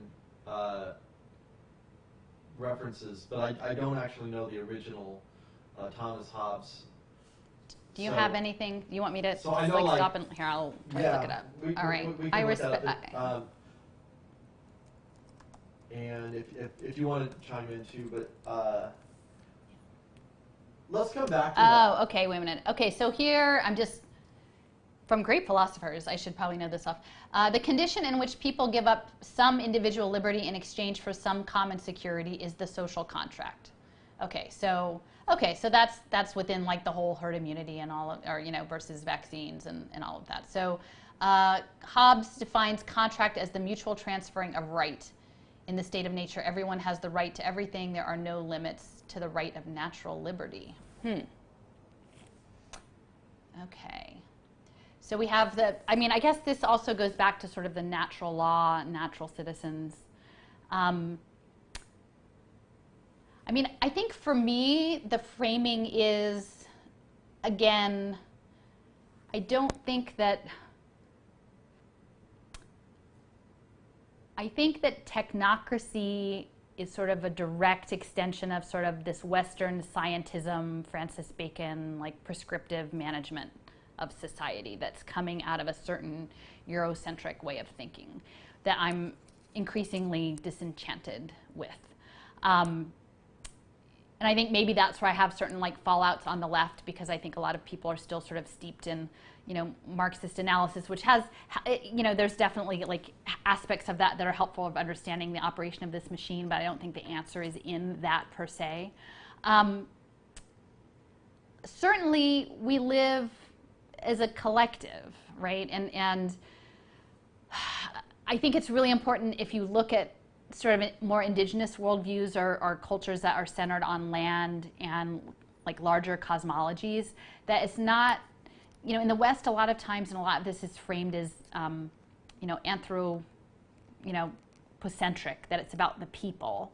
But really, we are part of this networked universe, right? Like we have a biome and a virome, and we are not, like, a bunch of us is not actually who we think, you know, we are physically. Like our body is a lot of other stuff that isn't actually us, and, you know, we're living with the plant nations and star nations, and, you know, from the crickets to the, you know, coyotes, like that we are part of this much larger web of life relationships. And my framing is less about sort of maybe a Hobbes version of a social contract, but Leanne Simpson, who's a scholar, Indigenous scholar in Canada, like her focus is on, and Robin Wall-Kimmerer, those are two people that I really appreciate their thinking about things, is in right relationship and in a balanced relationship. And I think that's something that many cultures that are connected to land systems and natural systems and star systems understand things being in balance. And that there are choices that we make collectively and individually and things that we give up or acquire to maintain that balance. And right now, I think we're catastrophically out of balance. And someone just shared a lovely video. If you know me, I often bring up John Trudell, who's an inspiration to me, and I think is really a prophet for this time. And he had a talk about, like, on becoming human and talking about the catastrophic out of balanceness. So from the standpoint of a social contract and limits to all things and, you know, natural liberty,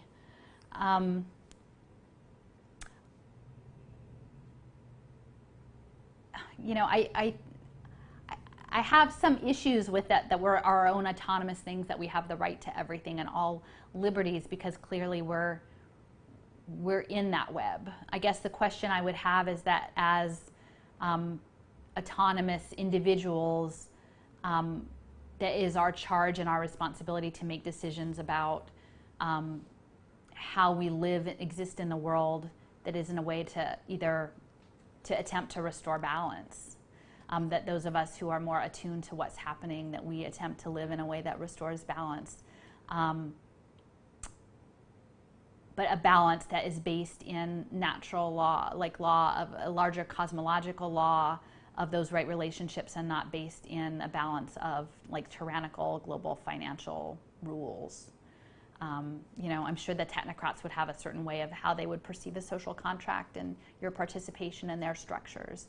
And that's putting it all in a box. And I think that our power is being out of those boxes and our responsibilities. But I would probably frame it less from a sort of a Western political economy structure, and more as how do we be in the world? How do we be in the world with the time that we're given, and maybe with an understanding that, you know, as scary as all of this is, if I listen to John Trudell about energy and how it cycles through the universe, that we do our best with the time that we have in living in this truth, and then if it cycles back into the energy system, that we've done our part in that. But I think we have a responsibility to live our truth as best as we know, and to take in information, to live, as he would say, to use the intelligence given to us by the Creator, to be a thinking being, and to use that intelligence to go up against the machine of technologic. And we're not the first people to do that, not the first beings to do that, and it's been going on and on. It's like a cosmic engagement. I don't know if what's technologic? Do you want to say something about that? Well, I mean, I think he frames it sort of this predator energy. And so if you've got the yin yang, right, this predator energy that seeks to, you know, consume the world and throw everything out of balance. And, you know, I sort of see blockchain as a manifestation of that, but clearly it has, you know, their antecedents. I mean, you can go back to, you know, the Hollerith cards and IBM and, you know, other systems of these it's not necessarily only digital technology. And maybe I'm a Luddite for saying that. I don't know. Like, I don't think that we can use cloud-based systems for liberation. I don't, given its origins in military, I don't think that we're going to be able to use cloud-based systems for true liberation. We can reform things with them, but we're not going to liberate ourselves. And I think the technologic is maybe structures and binary and numbers, but it's not spirit. And have a friend who reminded me today and posted a redemption song on there that, like, I think the most powerful thing that we have in us is the spirit, and that the spirit is something that is extra dimensional, that I believe we do not know all of the things. I believe that we wouldn't have been put in this time if we didn't have the power to change things. And that we have to have the strength of our spirit to do that. And having clarity on what the battle is. I can't remember how you worded it, but you had said something in one of our interviews about, it's really between the natural world and this other world. And the way I described it, even before I met you, which was that there's a real world, which is like ecology and human beings and relationships, and then there's, on top of that, there's this grid that's laid on top of that that's not real. It's a fiction, and it deals with money, technology, images. We're using technology here, but at the end of the day, Alison and I are sitting in we're a not room, robots. but we're being mediated through this technology that as time goes on is going to be more and more manipulated. I'm not a deep fake yet. I can attest to that. She is actually sitting here, but just that whole thing of like understanding what's real and what's representation. The law is not real. The money is not real. Property is not real. It's going to kind of upset some people, but you want to say something about that, and I've got a couple other questions here too for you. Yeah. No. I guess I'll just try. Like I think sometimes, like, as people get older, they get more rigid in their views. And I feel like I've gone kind of the other opposite direction. So I'm just really curious about a lot of things, and things that I never would have really thought much about before. I'm thinking about a lot more now. And it's kind of exciting to think about the possibilities. If there are all of these nefarious plans out there, like, imagine that there must be some counterpoint out there that we just don't know about alternatives to that. And so I will say, it was like, maybe it was just last December. I guess so. It's crazy to think that was only December. But there was an event. It was a vigil around homelessness, and the people who were hosting a vigil, it was downtown, they were affiliated with Project Home, and Project Home is a Catholic Relief Services funded effort, and they're tied to Pay for Success.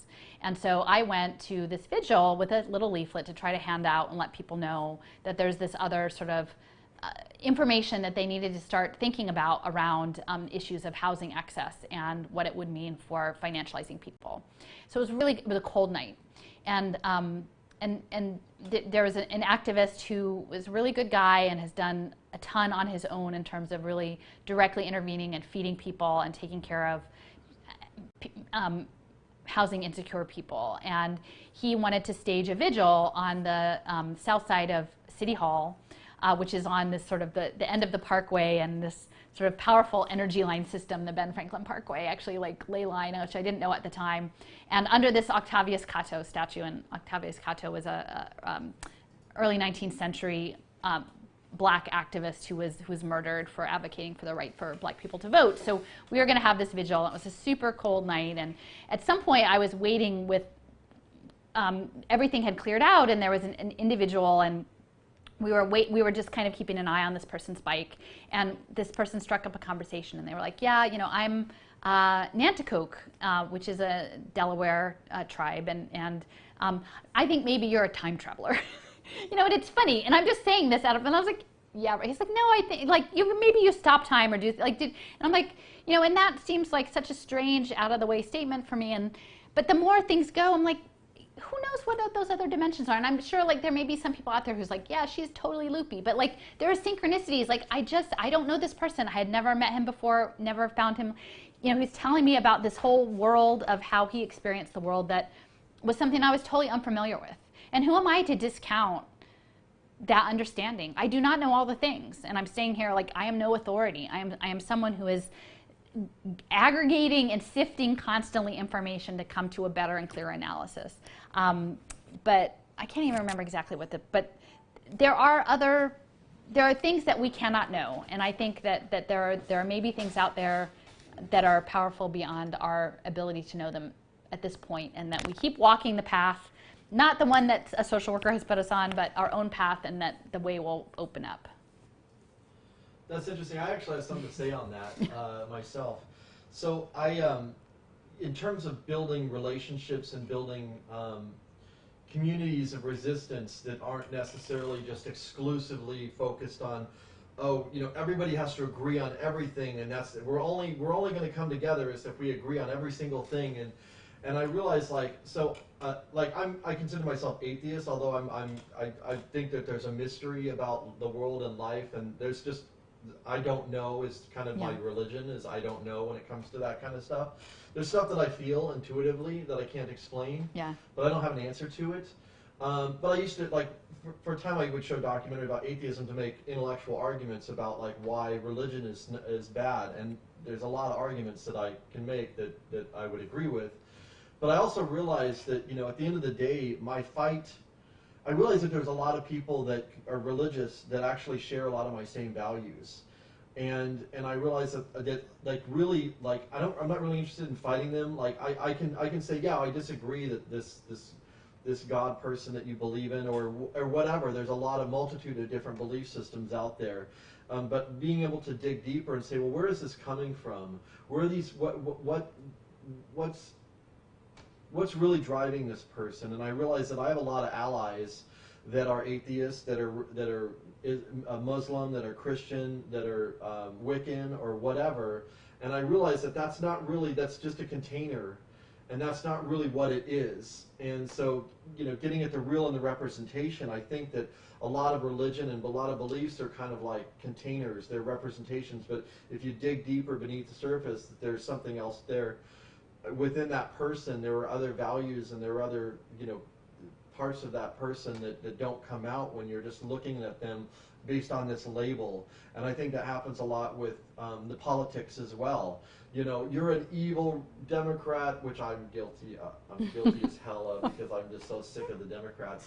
But I also hear, evil Republican or whatever, and but we need to scratch a little bit deeper in the surface and start to have real conversations. Well, what is it about these things that upset you? And be opening to listening to people, and be opening to sharing. And I think that, again, I think this whole, war of attrition, winner-take-all thing is just not going to be effective, and we need to start, opening ourselves up to people who might be resistant to at front based on religion, or, I think we need to align ourselves based on our values, not race, religion, nationality, political party, all these other things. We get so wrapped up in the container, and we don't look what's inside the container. I don't know if that makes any sense, but it kind of takes off on what you were saying. Yeah. I mean, I was just, questions too when you're ready. Yeah. No, I mean, I think I've said it in the other thing, but I think for me, in any box that is identity politics, and it's whether that's a religion piece or a partisan politics piece or other things, they want to put us all in an infinite number of boxes so that we don't connect. And in any box, there are going to be people who would use their frame to dominate other people, and there'll be people in that box who are seeking liberation. And no box has all the good people, and no box has all the bad people. So if we can start to sort of be very clear about our values and pull the people out of the boxes, then that's where our power is. And I would make another recommendation if people are not familiar with the work of Nelson Peary, Nelson and then Peery. He was a revolutionary. He spent his life as a revolutionary. He lived to be over 90 years old, and he was probably one of the smartest people, it seems, on technology and its implications of automation on global political economy. But he influenced a lot of people that I organize with, and he has a couple of books. One is called The Future is Up to Us, and also 2 memoirs of being a black veteran and being in the Communist Party and going underground in the 50s and being part of sort of revolutionary movements. But really his framing is that we need an interracial group that understands automation and that can come together from a place of love. Like I never got a chance to meet him, but just watching the videos and hearing how people talk about him was like the most warm and loving person, like just a big teddy bear like person who wanted the world to be right. And I think he was probably, his framework, he had a little bit, he and I don't exactly agree on the potential of liberation of technology for liberation, but in many things, like I feel right on, and I think that's what we need is like open-hearted revolutionary thinking that is open to talking, opening to building. Like the most radical thing I think you can do is connect to other people in a place of kindness and in a place of clarity. And this system is not set up for you to know the reality. Like, I mean, not that any one of us has a full scope on all of the reality, but the education system, the entertainment systems, religion, like everything is meant to keep you from knowing the full scope of what is happening, and to sort of lull you into a state of comfort with the system. And it's hard, like, and waking up, I don't know, there's that crazy meme about like the 2 little girls, like one is throwing up in the toilet, and they're holding the girl's hair, and it's like, it's not easy. Like, to know this stuff is not easy. To realize everything that you've been told about your country or the world or how it operates. It's like also the scene in The Matrix where they're walking around and it's not at all what you think. Like, it's hard for me to walk out in the world and realize these things, and yet I still am holding on to hopefulness. But the radical thing is, I think, to be able to educate other people from a place of love and say we can do better. And there's hope. There is hope, but it is going to come in a togetherness, not in isolation. And it is a communal. It's going to have to be communal. And I really do think that working across race and even class, because the reality of what is coming is there's going to be a very thin layer of bureaucrats on the top, very, very small group, and then everybody else below is going to be eviscerated by what's coming. So there's going to be no middle class. There's not really even going to be a professional class. And I don't come here because, I'm not doing this just because I'm somehow a super great person. I'm really scared about what the future is. And I'm a middle to professional class person. Like, I'm coming at it from this. I'm doing this selfishly. Like, we need a united front. But it has to be grounded in an understanding of what the truth is. And the truth is that this system has been broken for a really long time, and it's not going to be fixed. What we need to do is to look at much broader antecedents, pre-colonial, and look at what that relationship was, because that's where the balance is going to have to be restored. And it's going to take centuries probably. But what we do is we have a responsibility to carry it as far as we can with the time we have. And I know you have things to say about the consolidation of our food supply. So do you want to say something about that? Someone had asked about the consolidation of food supply and how that ties in with the Fourth Industrial Revolution. Yeah, so this is becoming a little bit clearer to me since the last time we talked, which was like early May. I was doing some research into Imperial College London around COVID, and I found that they actually, a friend in England had sent me a link with, the shocking thing of that day. And the shocking thing of that day was that Imperial College of London had an R&D division that had developed something called a DNA nudge band. And this idea behind the DNA nudge band would be that they would take your DNA and they would tie it to like a Fitbit type bracelet device. And then you would use this bracelet device to scan the codes on the food that you bought, and it would somehow tell you what the good food was for your DNA. And this nudge band that was set up was actually being linked to COVID-19 testing that was happening through the NHS in the UK. So, and they bought like 50 or 60,000 of these COVID tests that were linked to the nudge band. And, it's really incredible because it makes me think about a year or two ago, I wrote a piece about Internet of Things technology. And in it, I transcribed a section of a panel discussion that was part of a program at Wharton called After the Digital Tornado. And Kevin Werbach was the host of that. I talked about him before. He's a Wharton professor, and he's an expert in gamification and blockchain. So he hosted all of these sort of thinkers, including Zuboff, that everyone's always putting out for surveillance capitalism, but like, she's controlled opposition. She's in the room with Kevin Werbach. They're all talking about it. They go out for drinks afterwards, I'm sure. But in this panel discussion, they were talking about how this gentleman had attended a consumer products conference that said that in the next short future, that everyone would have a chip, and that when they went to the grocery store, they would know when they touched the item on the shelf if there was hesitation. And there would be like some sort of dynamic pricing mechanism that would sort of like optimize like what you think you would pay for that, you know, box of soup, you know, and make it just so. And they were talking about like how this was coming and that people needed to know, although I don't know that any of them like ever did much beyond that panel discussion. So now we've got the nudge band, right?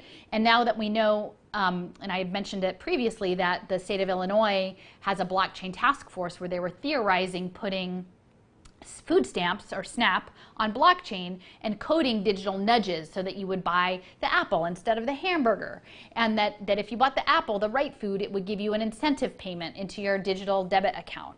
So now when you're thinking about this world as living in an augmented reality game, where that you are a playable character in this game, and the Internet of Things is embedded into everything from the food on the shelf to the wristband to your digital payment system. Maybe that even gets embedded in the wristband until it becomes a chip. That is this world of consolidating this food supply. And how ridiculous is it that we've gone from like a food pyramid, which has its own issues, to like we can engineer your food access, and we can decide what food is good to you at a cellular level, which essentially is enabling more genomic profiling, which I find very much many of these scientific efforts are tied directly to eugenics movements, right? So we're going to decide for you like what, and maybe this is getting back to the individual liberties, you know, and I don't know if that's like the social contract question. Like, yes, I think that people should have liberty to have their choices. I'm very much against something like some big brother decides what you're allowed to buy at the grocery store. But this is coming in terms of the food supply. So the other piece of this equation that you need to think about is they've been developing for at least a decade this idea of bioengineering vegetable matter to include medicines in the medicine. So like you can eat a salad that has lettuce that has an embedded vaccine in it, right? So that is taking GMO food production to a whole new level, right? Like we're not just talking about bioengineering food to maximize pesticide use, right? We're talking about actually embedding in food things that can change your body chemistry, like from an outside manufacturing process that may not be ultimately in your best interests, right? That is serving the interests of big pharma. And how would that even be labeled, right? So what if your nudge band only lets you buy the vaccine salad because your DNA says that you're predisposed to certain comorbidities for COVID, right? Like this is how these things are going to roll. They're controlling access to food. So now, you know, a piece of this, we're seeing a shift for industrial agriculture with soil sensors tied to drone spraying. Comcast, the cable company, is buying drones for industrial agriculture processes.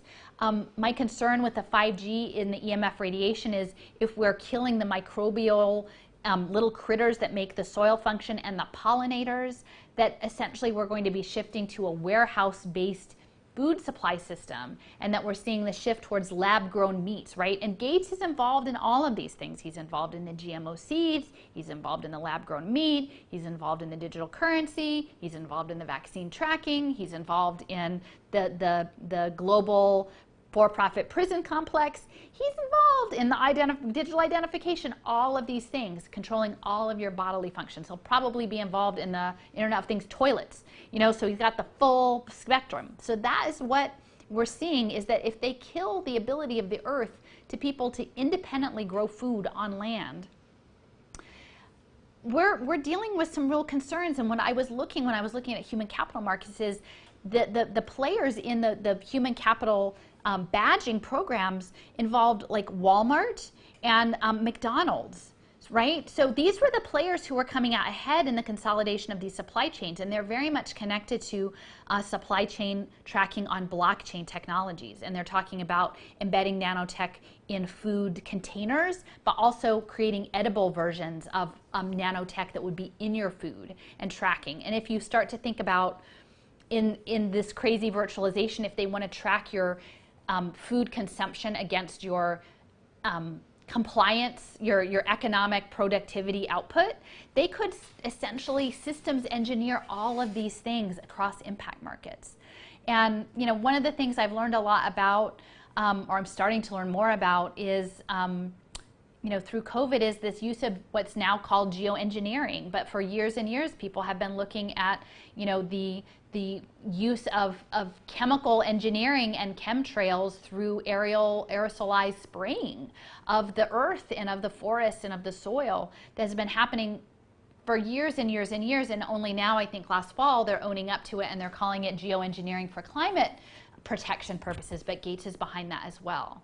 So if the push is to consolidate into a manufactured food supply that's tied to our DNA, that's tied to our economic productivity, that is all tracked on blockchain, like the most revolutionary thing we could do would be to try to protect our soil and our pollinators and our seeds, our open pollinated seeds, and to feed one another off of that food so that we get away from this brain fog of petrochemical, industrial, GMO, that we are not that we do not further become their genetically modified organisms, and like become part of some sort of zombie cyborg hive mind crazy thing, which would sound totally crazy a year ago if you told me I would have to talk about this stuff a year ago. But the scientific papers are all out there of this. When you mentioned Gates, and it's a fascinating thing because here's a guy who, most people look up to him as being this great savior, this great human being, and I've had so many people, like, when I put something critical of him, like, don't you know, imagine being so rich and giving up everything and just, spending your whole life to care for the whole world. I mean, it's just like... Are they getting a Gates grant? Maybe you should look it up. No, but it's like there's a psychological thing that's going on here that's like almost, I don't want to say cult-like, but it's almost like there's a spell that's been cast that needs to be broken that, I don't know. Need more sage. Yeah, no, I mean, I think it's hard for people to admit it. I mean, and the other thing about the GMOs is that that's gone hand in hand with, like the structural adjustment programs, right? Like, developing nations are given access to financial support on condition that they adopt all of these, like the Green Revolution, these industrial agricultural practices that essentially, in many respects, undermine the ability of those countries to feed themselves and turn them into giant export markets. And this has been going on since the 60s. This is just the newest version. But essentially what we're saying now is that these programs have the ability to genetically modify our own bodies in ways that are non-consensual, like we would not consent to this.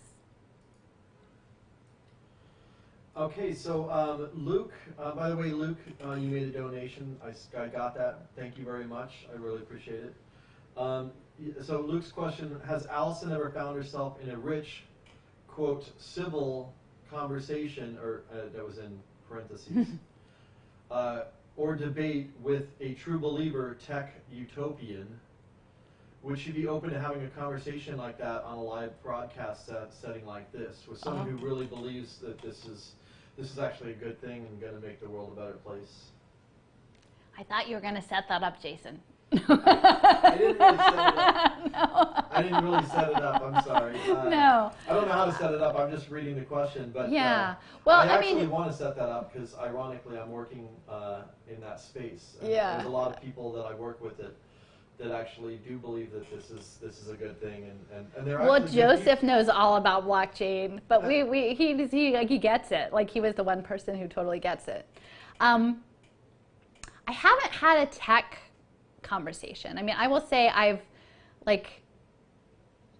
because most people don't really get what's going on, mostly I'm sort of a lone wolf operator of my own whatever. I do my own thing, which is kind of nice because then I can just do whatever I feel like without necessarily being accountable to whole groups. But one of the things I did a few years back, there was a gathering at the Dirksen Senate building in Washington, D.C., and they were celebrating the passage of this piece of legislation called SIPRA, the Social Impact Partnerships Pay for Results Act, which essentially was the seed money to expand pay for success markets. And somehow I found this event listing online, like I could, it was open to the public. And so I'm like, and it was like a 3-hour affair. So it was panel discussions, it was speeches, and then there was like this celebratory toasting afterwards. And it was quite well attended. I would say it was a big gathering room, maybe 200 people. I would say the friend that I attended with, we were probably the only 2 people who were there out of concern over what was happening as opposed to being in on the game. Most of the people in the audience were nonprofits. The keynote presenters were all Republican congressmen and senators. There were like 3 or 4 of them. I can't remember them all now. But then the panelists to talk about these great social impact bond deals, the panelists were all Obama policy wonks. So it's full on bipartisan. Like if you want to actually just go and see how the machine runs, that is fully both parties, like it was a perfect, fully on display there. And so I had actually gone with a bunch of half sheets to talk about these surveillance play tables, which that in Cape Town, South Africa, I think I've mentioned before, there's a pilot project with UNICEF and IXO Foundation and Omedyar Network and Innovation Edge called Amply. And they want to put these pre-K children on blockchain and turn them into impact commodities. And that model, the data collection for that model is tied to something called the Heckman equation, Jim Heckman out of the University of Chicago, that he's promising if you can like change data on a dashboard about these toddlers, you can get a 7 to 10% rate of return. So to do that, they've got these surveillance play tables that they're using in EduCare Head Start programs in Tulsa, which technically are these tables that are flat, and they have fisheye cameras, and they track children's social behaviors, engaging with digital puzzles and things on these play tables. And those are in place now in Tulsa. They're already being used with the backing of the Kaiser Family Foundation in Tulsa. So I think this is horrible, right? Like imagine just legitimizing surveillance of toddlers for impact markets, trying to justify that. So I made this silly little half sheet. Like I'm no graphic designer. It was like cut and paste. Just said like, don't put kids on surveillance play tables. Like this is wrong. And I made a bunch of them, and then afterwards I was running around the room handing these out, and I confronted the woman who was the head of the social impact bond program in Salt Lake City doing the pre-K social impact bond. She works for Goldman Sachs, and now she's spun off to her own venture capital firm. And during the panel presentation, she was just like talking about being a mother and having a special needs child and like laying it on so thick, and I just went up to her, and I don't say it was a conversation, but like part of it is just like breaking the spell, really, Jason. I mean, I think that's part of it, is to say, I see what you are doing is not okay, right? Like you shouldn't put people on blockchain for these commodities. So I guess long story short, I haven't had a direct engagement with a blockchain, impact person. I was in touch with on one of these modern money theory programs, boards that I got pulled in, and I'm pretty sure they're in on all of this. Stephanie Kelton, pretty sure she's MMT is all part of this. Yeah. But like someone invited me into this private group, so I was like bouncing around in there for a while when it was clear like it wasn't working. But I got messaged by someone who actually was working in the impact space, right? And didn't, like, again, not tech, but from the investment side of things, and was saying like, wow, I'm seeing these things, like, can I talk to you about it? And was very much open to knowing what I had to say. We've kind of lost touch. Maybe I should follow up with him with an email now that I think about it. But I haven't had the tech conversation. I would be open. I mean, I think, yeah, I will talk to anybody about this, because part of what I'm doing is I'm trying to speak the truth out as I see it. So, I'm pretty confident in my position. 1 second. But yeah, and thanks for making the support of this project, Luke. Appreciate it. All right. So you want to talk a little bit? Well, Joe said, "Blockchain. What's blockchain?" So we had a couple other points on here, and I'll just put them both out there, and then just let you go. Nanotech and militarization of Internet of Bodies. Yeah. And then the other thing was on pathways, gamification, and behavioral economics. Right. There's several different pieces there.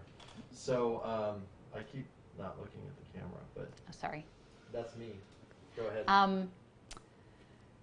So this is something that I'm, again, I go very broad, right? So I won't claim to have nearly as in-depth knowledge as many people. But the last few weeks, I've really been looking into the nanotech technology and nanorobotics, and much of it is framed as precision medicine.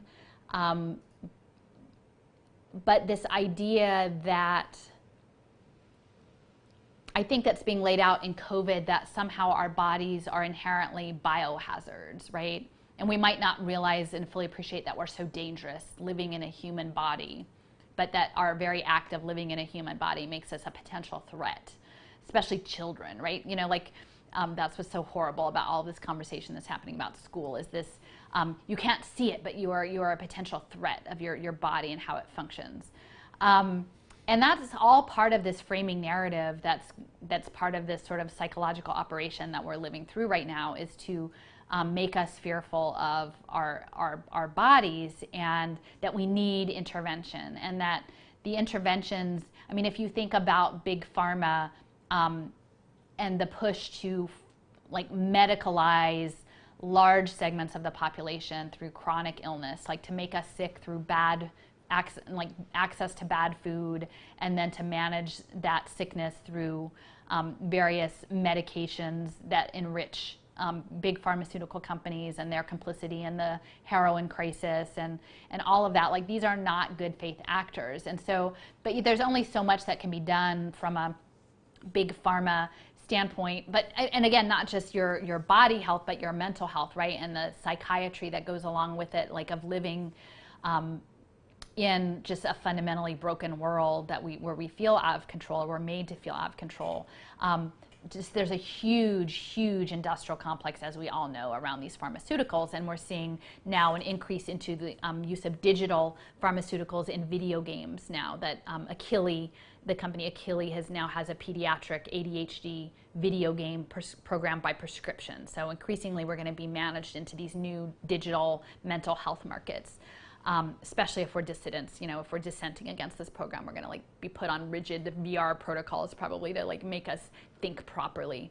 But the nanotech is a whole other piece that is taking something around precision medicine and essentially saying that we have to engineer our bodies to operate in these new environmentally compromised systems. And one of the things I'm really concerned about is seeing investment markets in oxygen access, because we know what's been done in terms of poisoning the water and then selling clean water back to people, and doing that on a concerted basis, and now thinking about what that means for air and the push around masking and smart masking. It's something that really concerns me. But the nanotech and the bioengineering that's connected to these injections. So DARPA has joined with and given a bunch of money to a company called Profusa.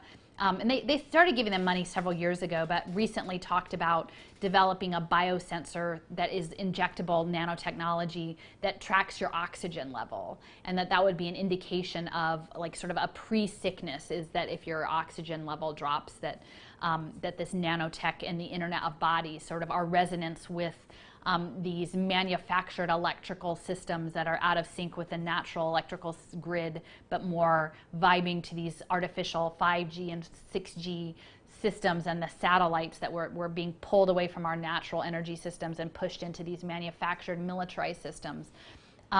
What it means to both become dependent on nanotech software upgrades through these mRNA technologies, and especially if they become impact markets. And then even today, thinking about what that means in terms of autonomous weapons, and not to be too dark about it, but we know that like they're looking at weaponized drones, you know, maybe weaponizing those Boston Dynamics Spot police dogs.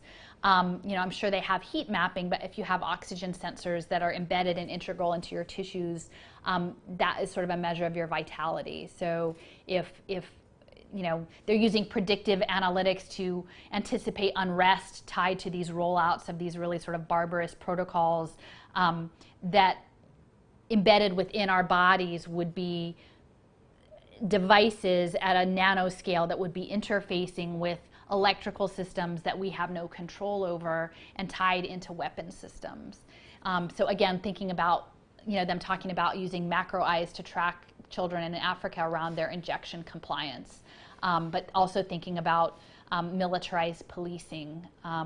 You know, and even though we have these conversations, you know, about defunding the policing, if the answer is to further militarize policing with autonomous police and weapons and private security forces, that's not going to go very well either. So I need for y'all, if you're talking about defund the police, you damn well better be talking about contact tracing and nanotech biosensors, all right? Just saying this right now, otherwise you're a fraud. So that is this nanotech, and if you look up, I would encourage folks to look up graphene, Graphene, which is evidently the first two-dimensional.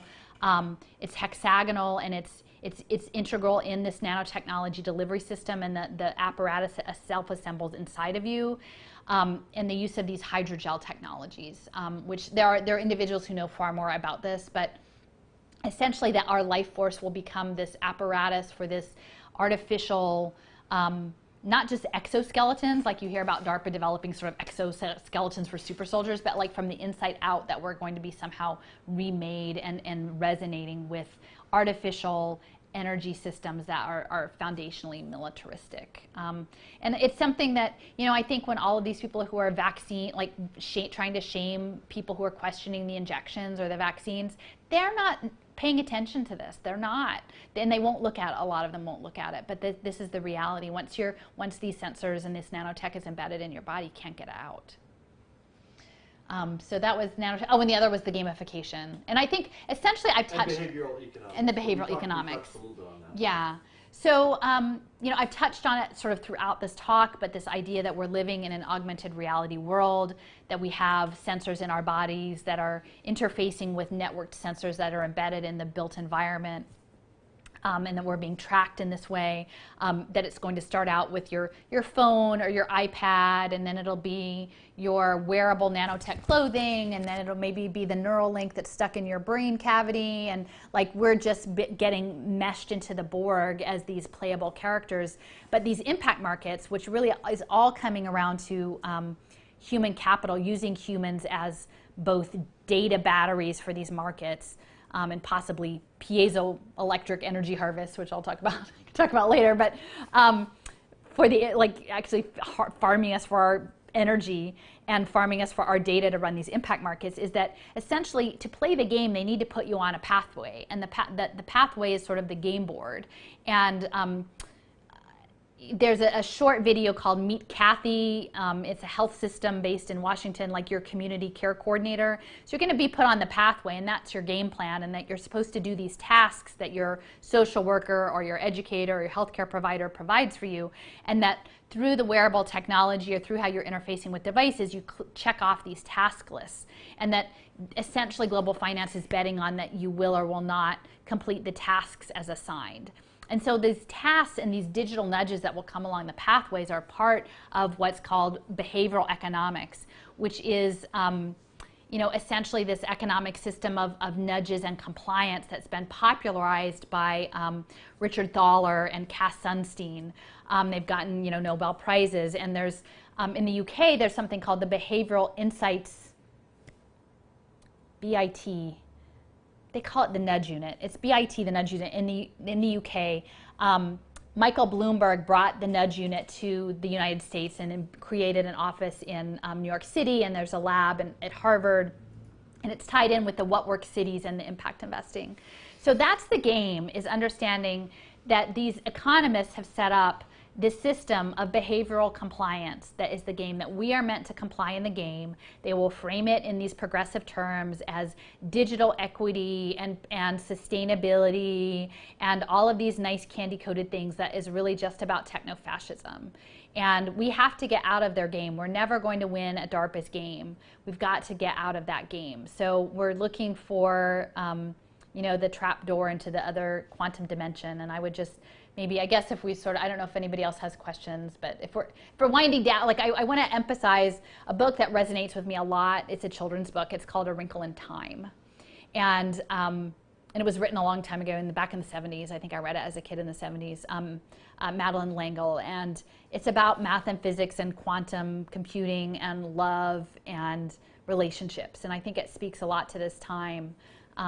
So I think I'm looking for the tesseract, like how we get out. But I think I just have part of the puzzle, and we all have different pieces. And so if we can just keep putting the puzzle pieces together, we'll get there. Okay. So Mark had a question. How can we make best use of the follow the money question? Are there some resources out there that might help us to more effectively follow the money? And what are some of the things that you do to follow the money? Okay, so like I said, I use a crowdsourced software program called Little Sis. I will admit it's compromised. It's funded by Open Society. They haven't kicked me out yet. I use it to sort of have a placeholder. Essentially, all of the entries that you create, it has to link to a URL. And so I've saved a lot of white papers and different things so as backup material, right? Because I'm not saying people should just trust what I say. Go back and look it up. Look it up for yourselves. That's what I encourage everybody to do. If you can prove me wrong, I love it, because I don't really want to be right. So like if you can make a solid case of why I'm wrong, that would be great. So I use Little Sis. A lot of LinkedIn is actually, when it's not just follow the money, but it's also follow people's career paths. So today I was tracking, before I came in, a woman who, I'm trying to remember her first name, it starts with a K. Her last name is Radinsky. She is the CTO and chair of something called Diagnostic Robotics, which is running the AI-based self-checker COVID tool.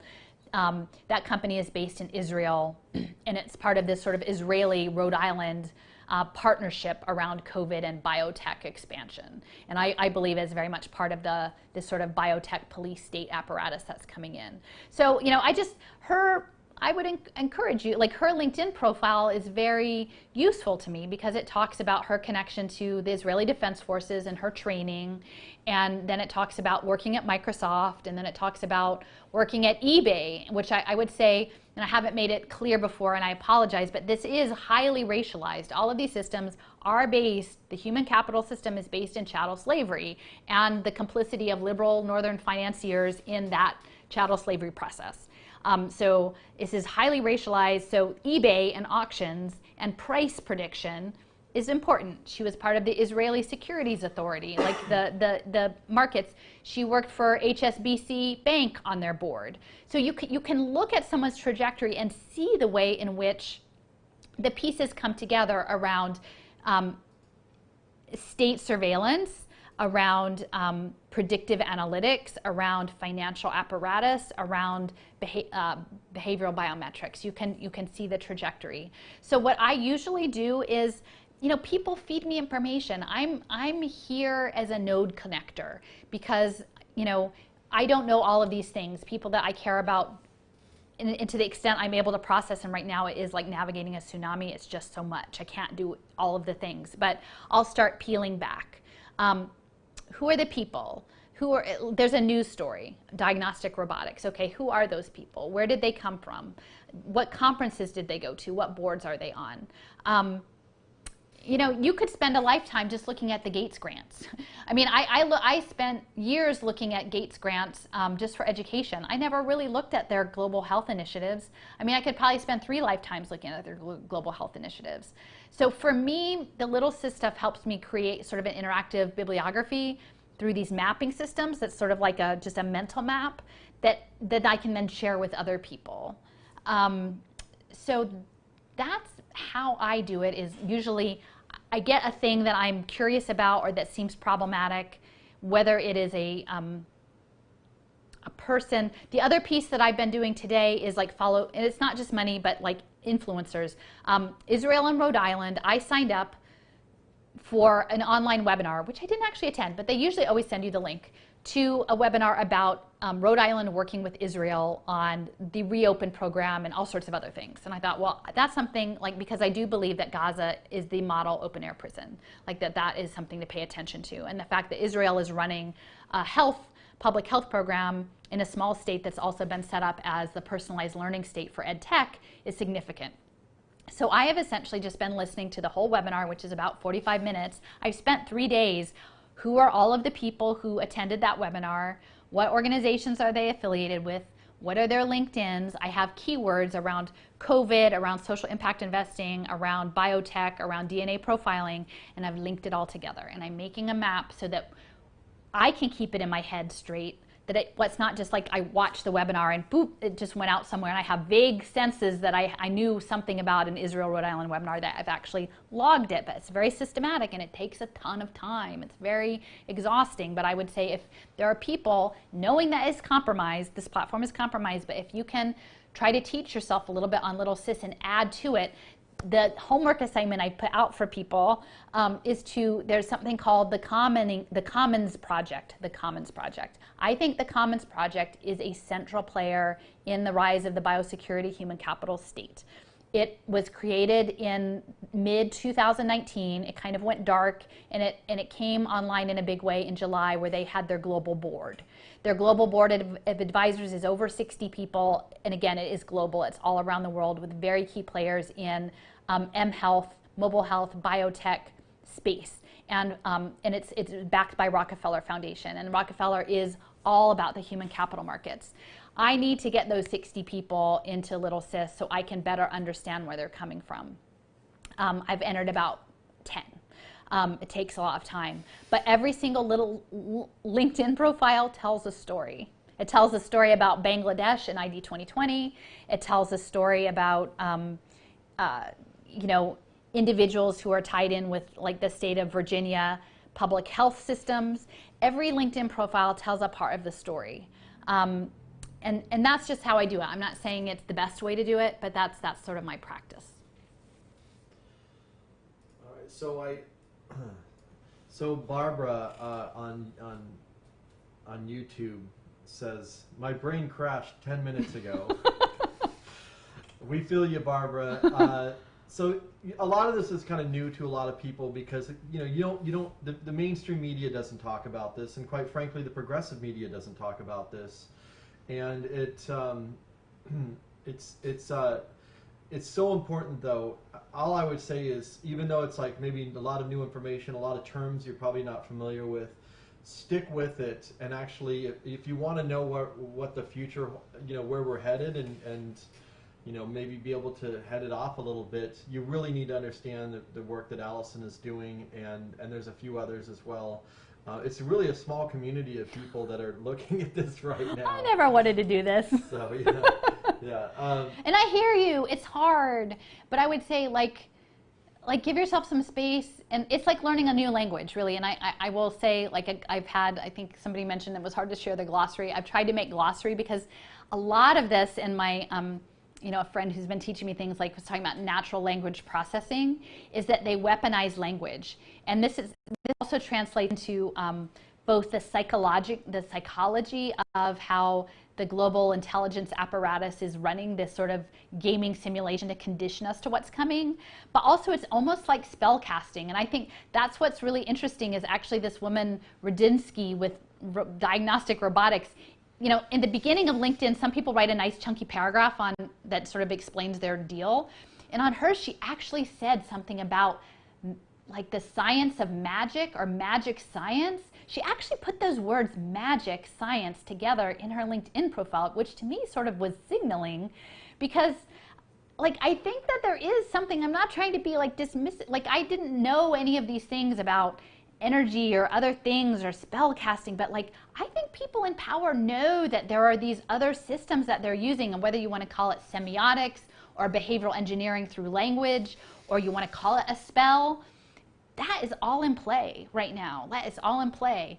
And so you need to learn both what they say and how they use a word. Like when they say sustainability, it's code for techno-fascism, right? Like when they say personalization, it means we're going to surveil you and not let you do what you want.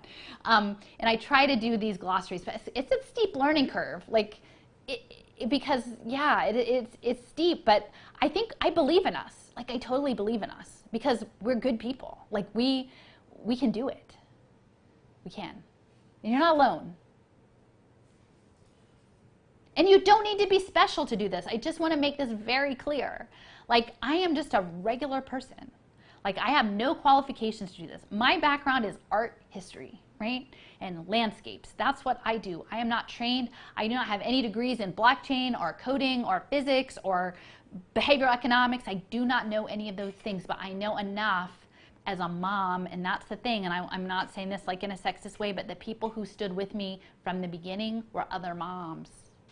And we are across the political spectrum because we know that what is coming is anti-life. It's anti-life what is coming.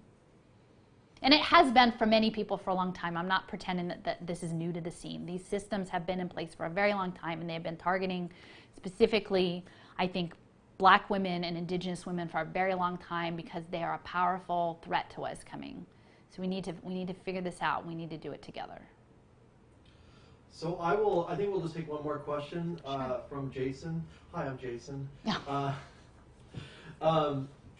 In terms of connecting this to systems that have been in place, because it's like the technologies are changing and the tactics sometimes change, but it does feel like it's part of a continuum, a part of a mindset of domination and control and the doctrine of discovery and the manifest destiny and a lot of these belief systems, these foundational belief systems that actually are in a lot of us, even in myself. Like we're parts of these systems.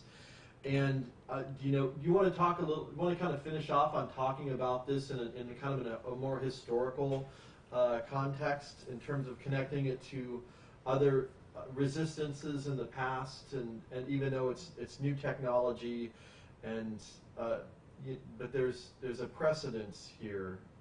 Anyway, you want to say something? Sure. Well, I will say, like on my blog, I actually have a nice post about the doctrine of discovery. So if you go to Wrench in the Gears and you do a search for doctrine of discovery, that will come up. And there's also one about a solidarity statement with Wet'suwet'en Nation about their ceremonial practice against the pipeline companies in what's known as British Columbia. And that was going on before COVID, interestingly enough, and that all kind of got shut down.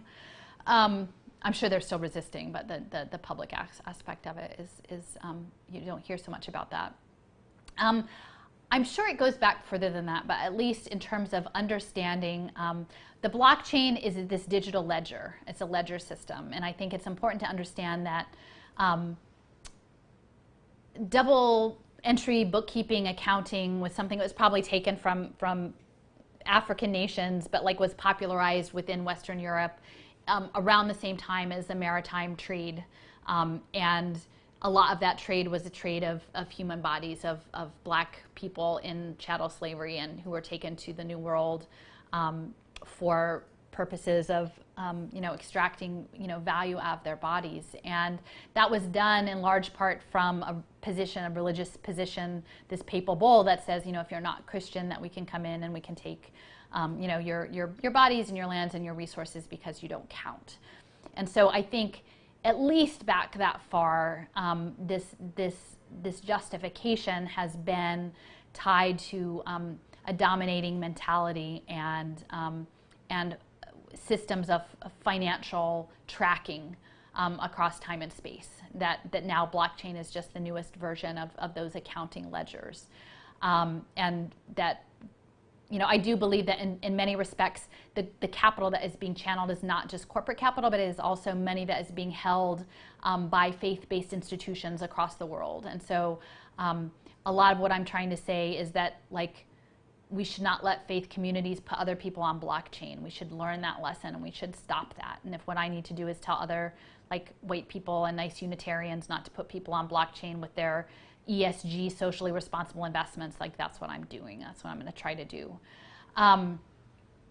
So yeah, so it is this dark history. It's tied to, I think the blockchain laws are, my understanding, I need to look into this a little bit further, but Vinay Gupta, who's a very knowledgeable, big actor in the blockchain space, and he's like advancing this idea called the Internet of Agreements.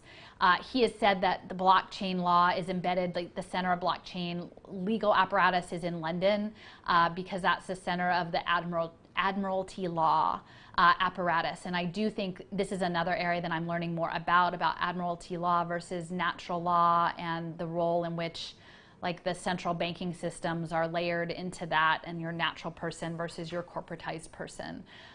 But that is why London is a center for blockchain. It's going back to these trading systems that are very much it's a colonial process. It's not a surprise that the apparatus is rolling out in India and Australia and Canada and the US. It's a larger colonial project. And it's very much embedded in cultural erasure of your ability to connect to the land and one another in natural ways. And that's always been a part of like sort of the manifest destiny, self-improvement, the progress of technology forever and ever in the United States. So I would say the doctrine of discovery is really important. It's important to understand that many of these systems are running through the Jesuit universities. I mean, Georgetown is a huge center of this and was a big player under the Obama administration, but it's also coming through places like Gonzaga in Washington, and Santa Clara University was behind the impact investing pilots in Santa Clara, California. So it's coming through places that might look progressive. And it's no coincidence that the current Pope is working with Microsoft and AI and has been hosting impact conferences with the Vatican Bank to set all of this up and to make sure no one is quote unquote left behind with their biometric digital identity program tied to injections for biosecurity state purposes. That's all very logical. I mean, I would say something that I take a lot of inspiration from is looking at who has been revolting from enslavement, right? I mean, looking at the Caribbean slave revolts, looking to Haiti, looking to the process of marriage. What does it look like to regroup in alternate spaces? I don't know that we're going to just all come out and win against DARPA and the drones and Spot immediately. So how do we keep that spark alive? How do we be, like as Robin Walkemer would say, the Chautagan, the ember fungus? How do we protect the knowledges that have to be protected? And I think also how do we protect that? What does that look like? I don't have an easy answer, but I think that's the tradition of resistance that we need to look at, and also indigenous sovereignty movements. And that is something I did not learn about, in school. That I did not know about the occupation of Alcatraz. I did not know about John Trudell. I did not really understand Wounded Knee. I didn't understand anything about AIM and the American Indian movement and the harms that were done to, by the white settler interests to indigenous peoples, and the broken treaties and the lack of faith, just how terrible. I mean, we weren't meant to know. We're not really meant to know that. And so I would say there's a podcast called the Red Nation that has a lot. They've actually advanced a program called the Red Deal as a counterpoint to the Green New Deal, which I think is very much worth checking into in terms of being allied with right relationships on land with indigenous people. So I don't know, does that answer? Does that get to it mostly? Yeah, I think that's pretty good. I think, well, we've gone about 3 hours. Oh, really? So, I've been sitting on this bar stool for 3 hours. So you're probably tired. We have. I want to say thank you, Alison. I want to thank everybody that chimed in and listened in, and we'll maybe do some more of these in the future. I just want to say, don't be. Oh, sorry. Let me switch over. Okay. I forgot. I just want to say, don't be hopeless. Don't be hopeless, because they want us to be hopeless, and I will feel terrible if by being here and doing this work, I'm making people feel that way, because that is not the intention. I think the intention is for us to know what is happening and be empowered by knowing it. And to know that we stand together with one another. And that, like, I don't know, you said like we had 100 people at some point. Like, we've had 100 people for the whole. Yeah, I mean, I don't really care about the data, but like off and on, we are not alone in this. And each of us can plant the seeds, and each of us can take the stand for the generations to come. And there's beauty in that. Like, that is where the beauty is. And I know people who make videos that are about like are artistic. I know people who make art. I know people who make music. I know people who tell stories. I know people who parent. I know people who caretake in other ways. I know people who know medicines, plant-based medicines. I know people who speak from the heart. And we all have these powers that we are strong in. So I just want to reemphasize that my goal is to bring some clarity so that we're not confused. But in that clarity, I think we can really fully become what we're meant to be. So anyway. Awesome.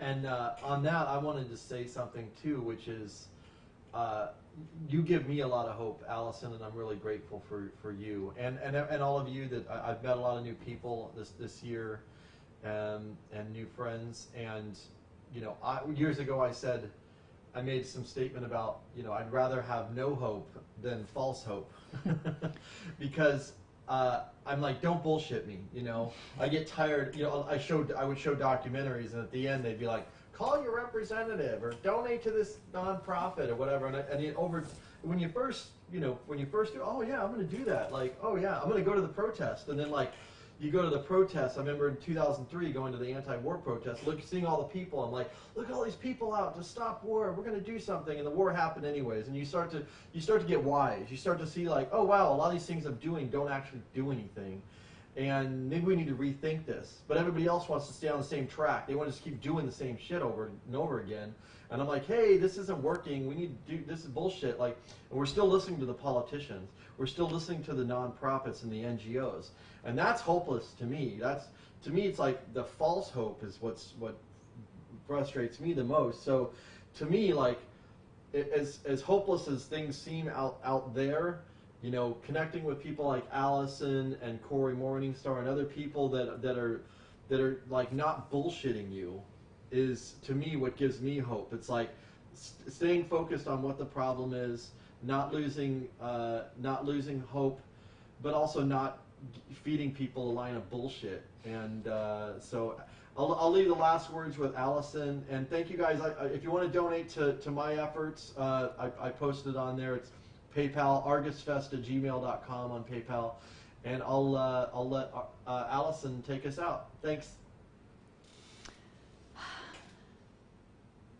So I early on in this process, like I said, I work at a public garden, and there's a person who works there who is someone of like a really deep spirit, and I respect a lot. And I was trying to talk to him about what was happening, and he said, "Oh, you're a Jeremiah." I'm not super religious. I had to go look it up, and I was like, Jeremiah was the prophet that said, the Babylonians were coming, but he kind of didn't want to do the thing, and people threw rocks at him. I think he got thrown in a hole, and it's not. Then eventually the Babylonians came, but and it felt like it's felt hard, and I know a lot of us, like Jason, have felt this falling away of people or relationships we thought we had that maybe weren't the thing we thought in this process of knowing this thing. But I would say I just want to express gratitude, because out of all of this, I've